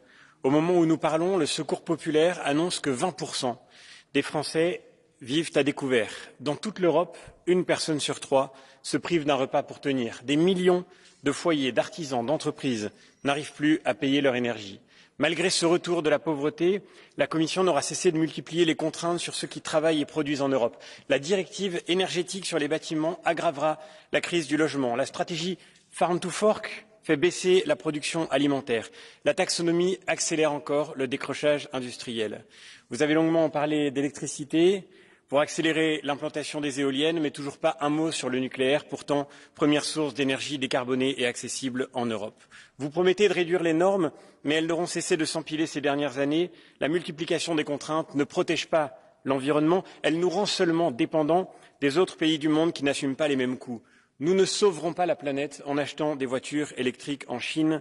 De même, nous ne relancerons pas notre économie en augmentant une immigration qualifiée, comme vous l'avez dit, mais en qualifiant ces millions de jeunes dont vous avez parlé, qui sont encore aujourd'hui si loin de l'emploi. La seule réponse à l'hiver démographique en Europe, c'est de soutenir les familles et non de déstabiliser encore plus nos pays, en nous appuyant sur elles, sur les talents de nos pays, sur le savoir, la culture des citoyens en Europe. Oui, nous pouvons retrouver la prospérité et l'élan de notre continent, mais cela suppose d'ouvrir les yeux sur la réalité. Merci beaucoup. Merci. Next is Javier Moreno Sánchez for 1 minute. I keep saying 1 minute, but I'm not doing very well. Gracias, presidenta. Querida presidenta de la Comisión. Señora Montserrat, señor Vázquez, en esta casa estamos en el debate sobre el Estado de la Unión, no en el debate sobre el estado desastroso de sus respectivos partidos y líderes. Por favor, respetemos a esta Cámara. Dicho esto, señorías, en esta legislatura hemos superado con unidad y solidaridad 2 grandes crisis y la Unión Europea se ha fortalecido. A pesar de lo que grita la extrema derecha, la ciudadanía europea se ha sentido protegida y pide más Europa y menos nacionalismo. Hemos avanzado hacia la Unión de la Salud y hemos superado el tabú de la deuda común para reconstruir nuestras sociedades. Ante la guerra de Putin, hemos avanzado también hacia la Unión Energética y la autonomía estratégica abierta. Ahora, de la mano de la presidencia ambiciosa española, debemos cerrar un pacto migratorio que incluya también la migración regular que necesitamos. Debemos fortalecer el pilar social, conseguir la igualdad de género y, sobre todo, proteger el planeta, especialmente con el reglamento sobre la restauración de la naturaleza. Querida presidenta, espero que consiga que el Partido Popular Europeo suelte la mano de la extrema derecha y vuelva a la senda europeísta tradicional. Next is Angelica Vincic. El presidente Jacques Delors decía que cuando el Parlamento y la Comisión van de la mano, la construcción europea avanza. Ahora, además, contamos con la mano firme y la invención de la presidencia española. Adelante. Gracias. Thank you, Mr. Moreno Sanchez. Next is Angelica Vincic for 1 minute. Geschätzte Frau Präsidentin, Die wirtschaftliche Entwicklung Europas geht gerade in eine gefährliche Richtung. Niedrige Energiepreise, geringe bürokratische Hürden sowie attraktive Förderungen machen andere Weltmärkte interessant für europäische Unternehmen, die investieren möchten. Selbst die mittelständische Wirtschaft liebäugelt damit, neue Investitionen vor allem in den USA zu tätigen. Daher ist es höchst an der Zeit, dass wir uns um die Wettbewerbsfähigkeit Europas kümmern, denn ansonsten ist auch der Green Deal zum Scheitern verurteilen, den wir übrigens mit mehr wirtschaftlichem Sachverstand umsetzen sollten. Frau Präsidentin, ich begrüße ausdrücklich Ihre vorgeschlagenen Maßnahmen für den Transformationsprozess in der Industrie, ebenso wie das KMU-Entwicklungspaket. Wir dürfen unsere europäischen Betriebe nicht im Regen stehen lassen, denn geht es der Wirtschaft gut, geht es uns allen gut. Thank you very much. Ms. Vincik, Vice President Barley, next 1 minute. Vielen Dank, liebe Frau Präsidentin. Ich muss es leider sagen, Ihre Rede hat mich diesmal nicht überzeugt. Und ich vermute, lässt sie auch die Bürgerinnen und Bürger relativ ratlos zurück. Eine ganze Handvoll neuer Kommissionen, Beauftragter, Berichte kurz vor der Wahl. Wie soll das noch umgesetzt werden? Dafür sehr wenig Konkretes für die Bürgerinnen und Bürger in diesen schwierigen Zeiten. Sie sagen, 90% haben Sie umgesetzt. Da sind aber, glaube ich, ein paar fremde Federn dabei. Also Frauen in Führungspositionen. Warum ist das nicht gekommen? Weil die Bundesregierung unter CDU-CSU-Führung wegen der CDU-CSU es ewig blockiert hat. Warum ist es jetzt entblockiert? Wegen der neuen Bundesregierung, weil die CDU nicht mehr an Bord ist. Kein Wort zum Rechtsextremismus. Das finde ich wirklich schlimm. Zum Antisemitismus. Der Einzug hält in immer mehr Regierungen in Europa, weil Ihre Parteienfamilie mit Ihnen gemeinsame Sache macht. Und die Auswirkungen, wir sehen sie in diesen Ländern. Sozialhilfe wird per SMS gestrichen, das Recht auf Abtreibung beschränkt, Rechtsstaatlichkeit ist nur noch eine hohle Phrase. Die EVP sabotiert außerdem grundlegend den European Green Deal, ihr Flaggschiff, ihr Prestigeprojekt. Wer setzt sich da am Ende durch? Unsere Position ist klar. Wir brauchen ein wirtschaftlich starkes, klimaneutrales und soziales Europa. Dafür setzen wir uns ein. Es wird Zeit für einen klaren Kompass für Europa. Dankeschön. Next is José Manuel Fernandes. 1 minute. Muito obrigado, Sra. Presidente, pela sua liderança, perseverança, competência que ajuda todos os cidadãos da União Europeia. Os Estados-membros não quiseram 93 mil milhões de euros no âmbito dos planos de recuperação e resiliência. Tinham até 31 de agosto deste ano. A minha pergunta é se a Comissão Europeia está disponível para que se possa reutilizar estes montantes, por exemplo, para o reforço da autonomia estratégica da União Europeia. Por exemplo, para a plataforma de investimentos estratégicos, para projetos e tecnologias, a plataforma denominada STEP. Não devemos perder estes recursos. Para além disso, em termos da energia, é essencial que Portugal não seja uma ilha energética. Nós precisamos de interconexões. É necessário que a energia e as interconexões existam e existam nomeadamente nos Pirineus. Para terminar, também Portugal não pode ser uma ilha ferroviária e a ferrovia é essencial. A discussão entre bitola ibérica e europeia não está terminada e nós precisamos, e a Comissão Europeia defende, bitola europeia em 2030. Parece-me que não é justo, não é correto nem eficiente se apostar na bitola ibérica e o diferendo que existe porventura com a Espanha. Espero que a Comissão Europeia o ajude a resolver. Muito obrigado. Thank you very much, Mr. Fernandes. Brando Benifei, un minuto, prego. Presidente von der Leyen, l'Europa risponderà all'appello della storia solo se riuscirà a liberarsi dal ricatto dei nazionalismi che mettono il veto sul futuro delle nuove generazioni.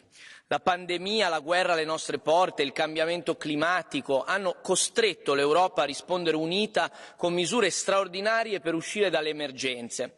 Ma reagire non basta più, serve un'Europa capace di anticipare e governare il cambiamento.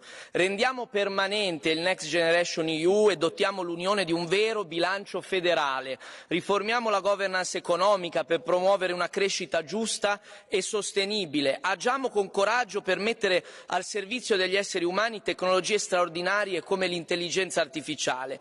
Non facciamoci intimidire, anzi, Presidente von der Leyen, non si faccia intimidire lei da quelle forze politiche, alcune a lei vicine, che tentano di affossare le norme europee necessarie per salvare il pianeta. Alle prossime elezioni ci sarà da una parte chi saprà dare risposte alla chiamata della storia e dall'altra chi fornirà giustificazioni e capri espiatori. Gli europei sanno già di chi fidarsi, gli europei sono pronti. Grazie. Grazie, Brando. Next is Ludek Niedermayer. 1 minute. Thank you, Madam President. In my comments, I want to focus on economy. It took a big part of your speech, very good speech, and I guess this is big, if not central issue. We are not facing the problem with high unemployment. We are facing a different problem with low income and big uncertainty, and this must be addressed. I guess it's fair to say that the European economy is lagging behind the best in many fields. We have to do something with that, despite of the fact that we are doing well in some others. I guess it's the right time to call someone like Mario Draghi, who is best suited to do really good analysis of our competitive situation, and member states and politicians must listen to him and act. It's almost late. Concerning the initiatives, I can just appreciate what you said. Wind energy, key for cheap and available energy. Red tapes for SME, absolutely essential because they are costing us the growth and the prosperity. And as well, the other topics that you have mentioned are very important. For example, promoting fair trade and not allowing the others undermined through unfair subsidies. So I hope we will act, and we will act quickly because time is running. Thank you. Thank you very much. Ludek Ivan Stefanec, 1 minute. Dear Madam President, thank you for your wise words. I also do believe that after many crises, EU is stronger than before, and also it is thanks to your leadership, to the fast action, also our ability to cooperate. Nowadays, many countries want to join EU, and we know that Ukrainians are even dying for this goal. Our European response to the criminal Russian aggression was strong, and we should continue with this approach. We significantly limited Russian income from EU, but still there is gas and nuclear fuel which should be included into sanctions. Madam President, I was really very pleased with your words about making business easier and with the objective to reduce administrative burden by 25%. We need to do it for our SMEs and for our competitiveness. But still there is one more goal which should be achieved, and this is completion of our single market. This objective does not require any resources, just it requires political will, and it is feasible and achievable. And it is the same with, for example, Energy Union, Defence Union, Capital Market Union. And I do believe also that the improvement of our competitiveness will result in the improvement of quality of life of all citizens. Thank you very much. Mr. Stefanec, Angelika Niebler, 1 minute. Vielen Dank, Frau Präsidentin. Frau Kommissionspräsidentin, Sie sagten heute, wir müssen heute liefern und uns auf morgen vorbereiten. Insbesondere müssen wir auch unsere Wettbewerbsfähigkeit stärken. Ich kann Ihnen nur zustimmen, und ich möchte mich auch bedanken, dass Sie heute Wertschätzung und Anerkennung gegenüber unseren Landwirtinnen und Landwirten zum Ausdruck gebracht haben. Wir haben natürlich in der Europäischen Union Reformbedarf. Die Zahlen in der Wirtschaft sind eindeutig. Die Konjunktur schwächelt, liebe Kolleginnen und Kollegen. Investitionen werden zurückgehalten, und auch die Haushalte haben immer weniger Spielraum. Wir müssen alles tun, um unseren Standort zu stärken und vor allen Dingen sicherstellen, dass Wertschöpfung bei uns hier in Europa, in den Mitgliedstaaten stattfindet. Wir brauchen, viele Kolleginnen und Kollegen haben es angesprochen, Deregulierung. Entlastung ist das Gebot der Stunde. Wir müssen runter vom Regulierungswahn, und ich warte wirklich auf die konkreten Vorschläge, die jetzt auch im Oktober kommen. Und ein Letztes. Wir müssen uns auch um unsere eigene Sicherheit kümmern. Wir brauchen eine gemeinsame europäische Vision für Bereiche wie Weltraum, Maritimes, kritische Infrastrukturen und Cyber. Das ist die Lehre, liebe Kolleginnen und Kollegen, die wir auch aus dem schrecklichen Ukraine-Krieg ziehen müssen. Vielen Dank. Thank you, Ms. Diebler. Now, we will go quickly to catch the eye. I will give the floor to whoever from each group has asked for the floor first. So we start with Michaela Sojdrova and then Margarita Marquez. Vážená paní předsedkyně komise, dear Ursula, chci vám poděkovat za váš odvážný a optimistický přístup a také realistický.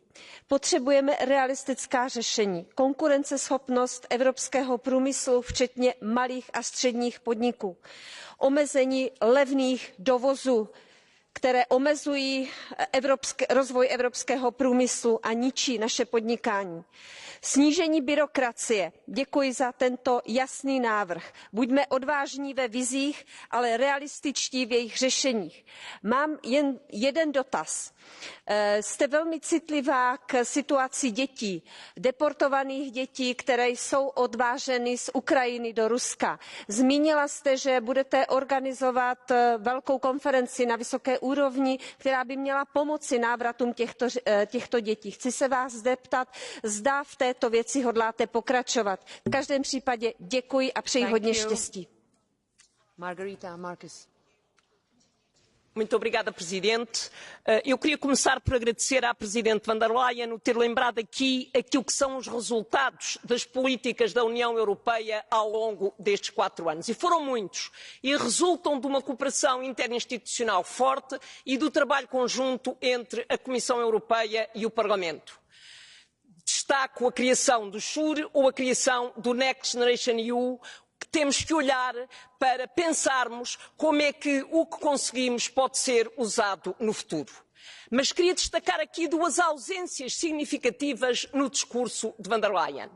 O primeiro, a revisão do orçamento plurianual da União Europeia.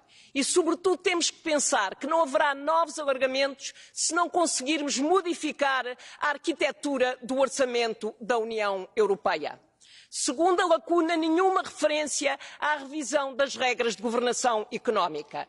Ora, nós sabemos que só conseguimos continuar a apoiar o investimento e a apoiar os cidadãos, os europeus, se fizermos... Thank you. Next is Vlad Botos, on behalf of the Renew Group.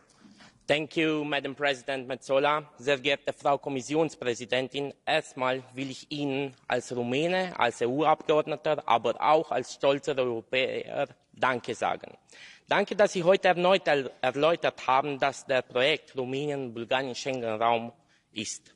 Aber ich erinnere, dass Jean-Claude Juncker in 2017 in seiner Rede in diesem Raum über das State of the Union genau das auch unterstützt hat. Seitdem sind 6 Jahre hinter uns und täglich leider unsere Bürger in Rumänien und Bulgarien verlieren der Glaube in dieses Ziel. Frau von der Leyen, Rumänien und Bulgarien müssen bis Ende dieses Jahres Mitglieder in den Schengen-Raum werden. Ansonsten wird es zu spät sein. Für Ihnen, aber auch für uns alle, die den Glauben noch haben und täglich ohne Müde für diesen Projekt arbeiten, für die Europäische Union. Vielen Dank. Thank you. Next, Caroline Roos, and after that, Ladislav Ilčić. Caroline, vas-y. Merci Madame la Présidente, Madame von der Leyen. Vous avez plusieurs fois aujourd'hui répété votre attachement au Green Deal, mais vous n'avez rien dit, pas une seule phrase, pas un seul mot sur le bien-être animal et la révision des règles européennes sur le bien-être animal. C'est pourtant l'un des pans du Green Deal les plus attendus par les citoyens européens. Cette réforme est un engagement répété de la Commission européenne par rapport à la Farm to Fork, la stratégie ferme à la fourchette. Suite à la commission d'enquête sur le transport des animaux, on a travaillé plus d'1 an et demi dessus. Suite à l'initiative citoyenne End the Cage Age. Abandonner cette réforme, après s'y être engagé, porterait un sérieux coup à la crédibilité de la Commission européenne. Et abandonner cette réforme, il ne faut absolument pas vous cacher derrière de faux arguments comme celui de l'inflation. Si nous voulons vraiment nous attaquer à l'inflation, il existe d'autres solutions comme s'attaquer aux marges des transformateurs et des distributeurs. Les animaux ne doivent pas faire les frais de calculs politiques à quelques mois des élections. Merci. Et nous comptons sur vous. Next, Annika Bruna.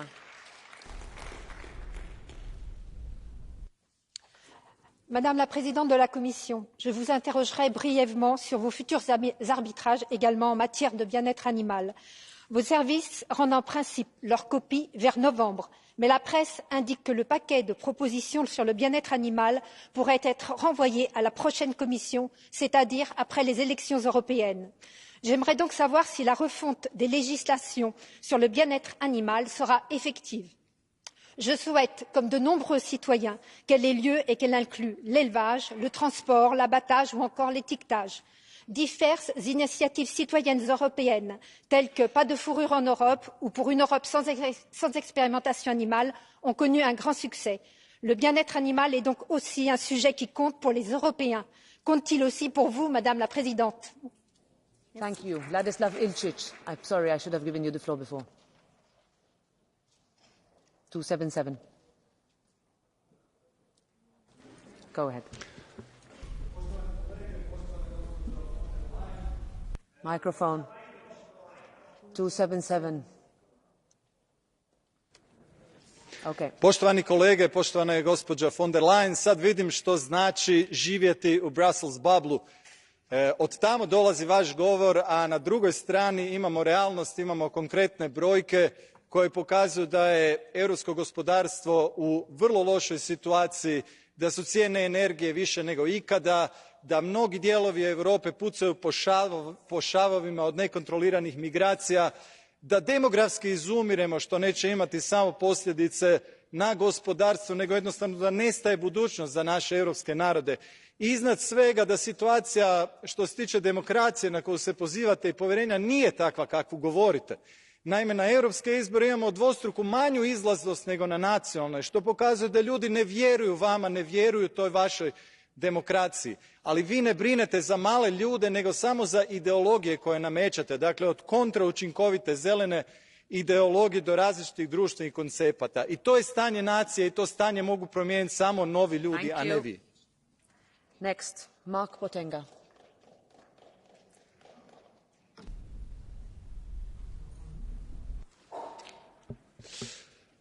Merci, Madame la Présidente de la Commission européenne. Vous avez exprimé avec vraiment grande éloquence tout votre mépris pour la classe travailleuse en Europe aujourd'hui.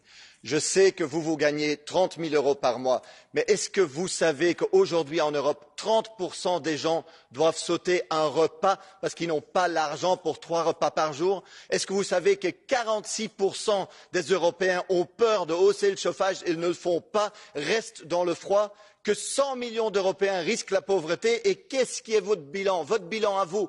Est-ce que vous avez bloqué les factures de l'énergie? Non. Est-ce que vous avez taxé les millionnaires? Non. Est-ce que vous avez taclé les surprofits des multinationales énergétiques, pharmaceutiques, militaires? Non. Et que faites-vous aujourd'hui donc? Aujourd'hui, vous inondez, vous garantissez des milliards d'euros au secteur militaire, aux multinationales de l'armement, tandis qu'aux travailleurs, vous proposez le retour du pacte budgétaire, le retour de l'austérité. Madame von der Leyen, cette Europe, votre Europe, ne sera jamais la nôtre. On vous combattra, vous et votre coalition. Merci. Finally, I give the floor to Mr. Castaldo. Apologies to all the members who could not take the floor now. We had just too many requests. Go ahead. Thank you, Chair. Madam President, I would like to express my heartfelt thanks to you for your clarity and courage today. You are right, history is calling for a geopolitical union to diligently protect our companies and workers from the deceptive trade practices, subsidies and dumping employed by China. None of our member states has the size, the strength nor the authority to safeguard our technological and industrial sovereignty in isolation. What has happened in recent years demonstrates this conclusively. Selling to the public opinion the opposite at this juncture is much more than recklessly naive. Similarly, failing to publicly and unequivocally condemn the intolerable crimes against humanity perpetrated by Russia against the Ukrainian people is an act of profound hypocrisy. No pursuit of fleeting easy electoral consensus can justify immoral silences and ambiguities. Our duty extends far beyond the next elections. It encompasses the well-being of future generations of Europeans, a commitment I will continue to uphold no matter the risks. Yes, we must combine enlargement with political deepening. Yes, we must create an adequate budget financed by permanent common debt to protect our European common good. And yes, we must implement the necessary treaty changes and launch a real European bottom-up constitution. Thank you, Fabio Massimo. Grazie, grazie. I give the floor now to the Commission President for 5 minutes to reply. Thank you. Thank you very much, honourable members, Madam President, many of you described where we came from. The double mission that we had at the very beginning in 2019, the green and the digital transition, then came a virus, then came the atrocious Russian war against Ukraine. And I was glad to hear many of you comment that Europe managed to be strong and agile. And we will not rest, Malik. We will keep up the high ambition. Rest assured for that. So the main messages of today are certainly, first of all, we are living in an uncertain world, without any doubt, but Europe will deal with it, be it the Russian war, be it climate change, be it how to keep AI human-centric. The second message is we are preparing the EU economy for the future, so that the clean industry made in Europe is here at home, that we will address the lack of skilled labour, that we will cut red tape. The third point is, of course, on enlargement. And because I heard you, let me, which is a bit funny, quote myself from the speech I just gave. This is not a question of deepening integration or widening the union. We can and must do both. And the second point is that I always will support this House and all of those who want to reform the EU and make it work better for citizens. And yes, that means including through a European Convention and treaty change if and where needed. But we cannot wait till we have done this treaty change to move ahead with enlargement. That was the message of the speech. Finally, a strong message that we have to strengthen our democracies. That's a daily work, because they are never perfect, but they are perfectible, and this is our task. So thank you for a very lively, rich discussion with support and criticism, with ideas and warnings. This is the beauty of democracy, that this is possible to do all this. And this is what democracies do. They answer to the aspirations and the anxieties of their citizens by action. So for us it is important that in this electoral year we must continue to be active, that this is a year of action. Thank you very much for your tireless engagement, and I am looking forward to the months to come. There are lots of uncertainties, but one thing is for sure. Long live Europe. Thank you. Thank you very much, President von der Leyen.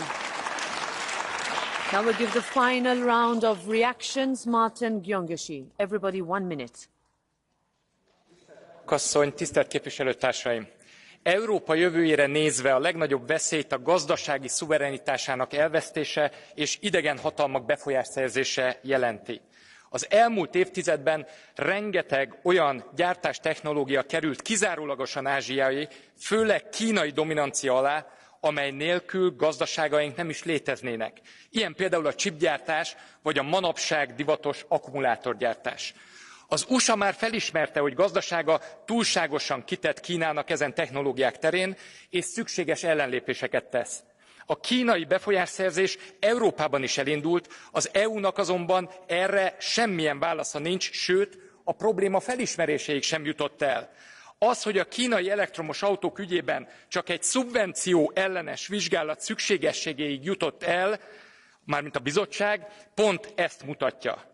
És a helyzet még ennél is rosszabb. Van ugyanis néhány uniós tagállam, amelynek a kormánya az európai érdekekkel szemben trójai falóként a gazdaságilag ellenséges hatalmak befolyásszerzését segíti, ezzel aláásva Európa közös jövőjét. Itt az idő, hogy Európa végre... Next, Manon Aubry, 1 minute. You can take the floor from there. Go ahead.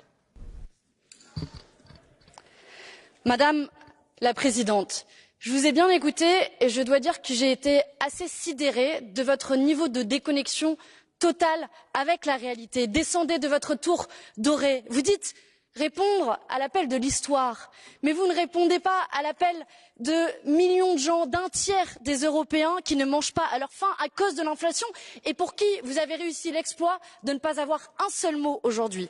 Alors, puisque vous refusez d'entendre notre appel pour un plan d'urgence sociale financé par les plus riches et les superprofits, je vais faire un truc qui est assez peu commun au Parlement européen, c'est donner mon micro à un citoyen européen que vous n'avez pas écouté. C'est très court. Chaque soir, on commence un peu à avoir faim. Et proche du repas, du midi. Il s'appelle Yassine, des gens comme lui, il y en a des millions dans l'Union européenne et c'est pour eux que vous devriez agir, Madame von der Leyen. Victor Hugo écrivait « Vous voulez des miséreux secourus, je veux la misère supprimée ». J'ai l'impression aujourd'hui, Madame von der Leyen, que vous ne voulez ni l'un ni l'autre. Alors comptez sur notre groupe pour continuer à nous battre pour en faire une priorité. Je vous remercie. Adesso Marco Zanni, un minuto. Grazie Presidente. Da questo dibattito sicuramente usciamo con una notizia positiva, che questo è l'ultimo del collega Verhofstadt e quindi questa è una prospettiva migliore per l'Unione Europea. Per il resto ribadisco quanto ho detto, non è il momento dei comitati, non è il momento dei gruppi di lavoro, non è il momento degli inviati speciali, sappiamo quali sono i problemi, abbiamo bisogno di risposte concrete e veloci che ci aspettiamo dalla Commissione Europea. Sui tre grandi temi, una revisione del Green Deal perché questa transizione sia davvero giusta, un approccio davvero radicalmente diverso sull'immigrazione, soprattutto quella illegale che deve essere dichiarata tale, e sull'economia risposte concrete e non burocrazia e complicazioni. Fare meno e fare meglio deve essere la linea guida della Commissione nei prossimi mesi. Grazie. Grazie Marco. Next, Beata Szydło. 1 minute, please. Szanowna Pani Przewodnicząca, porównajmy Pani słowa z faktami. Po pierwsze, mówi Pani o praworządności. To sama Komisja Europejska łamie traktaty europejskie, ingerując w kompetencje suwerennych państw. Po drugie, rozwój gospodarczy Europy, konkurencyjność Europy. Zielony Ład doprowadza do tego, że coraz więcej obciążeń mają gospodarstwa domowe europejskie, każdy Europejczyk i europejskie przedsiębiorstwa. Polityka migracyjna to jest kryzys migracyjny. Tylko wczoraj 2,5 tysiąca nielegalnych migrantów przypłynęło na Lampedusę. Ale jest jedna rzecz, którą może Pani zrobić i okazać, że solidarność europejska to nie tylko słowa, ale to fakty. Za 2 dni mija termin zakazu importu zboża z Ukrainy do Unii Europejskiej. Proszę ten zakaz przedłużyć. Proszę okazać solidarność europejską między innymi polskim rolnikom. Naprawdę to jest bardzo potrzebne, Pani Przewodnicząca. Dziękuję bardzo. Thank you, Ms. Szydło. Philippe Lambert, 1 minute. Madam President, I think we share your idea that indeed we need to deepen and to widen the European Union, but we cannot use that as an excuse to keep people waiting longer than needed. It has to be merit-based, but merit-based, only merit-based. Now, the thing is, if Ukraine would join today, all 27 member states except one would be net contributors to the EU budget. I hope that this will make member states realise that we need the European Union to be funded by its own resources. And I hope it will dawn upon them that that's the only way to keep it going. But, you know, well, we can do that without treaty revision, you know, and I will quote Vladimir Ilyich Lenin, when there's the will, there's a way. Thank you. Stéphane Séjourné, 1 minute. Merci, Présidente. Collègue Lambert, ça a toujours des bonnes citations de fin. Je voudrais d'abord remercier l'ensemble des orateurs, prendre au mot également mes collègues du PPE et du SND des Verts sur la fin de mandat et le fait d'être utile sur les derniers textes qu'il y a. On a encore cet après-midi des textes notamment sur la qualité de l'air. Il faut qu'on trouve des majorités et des process ambitieux pour y arriver.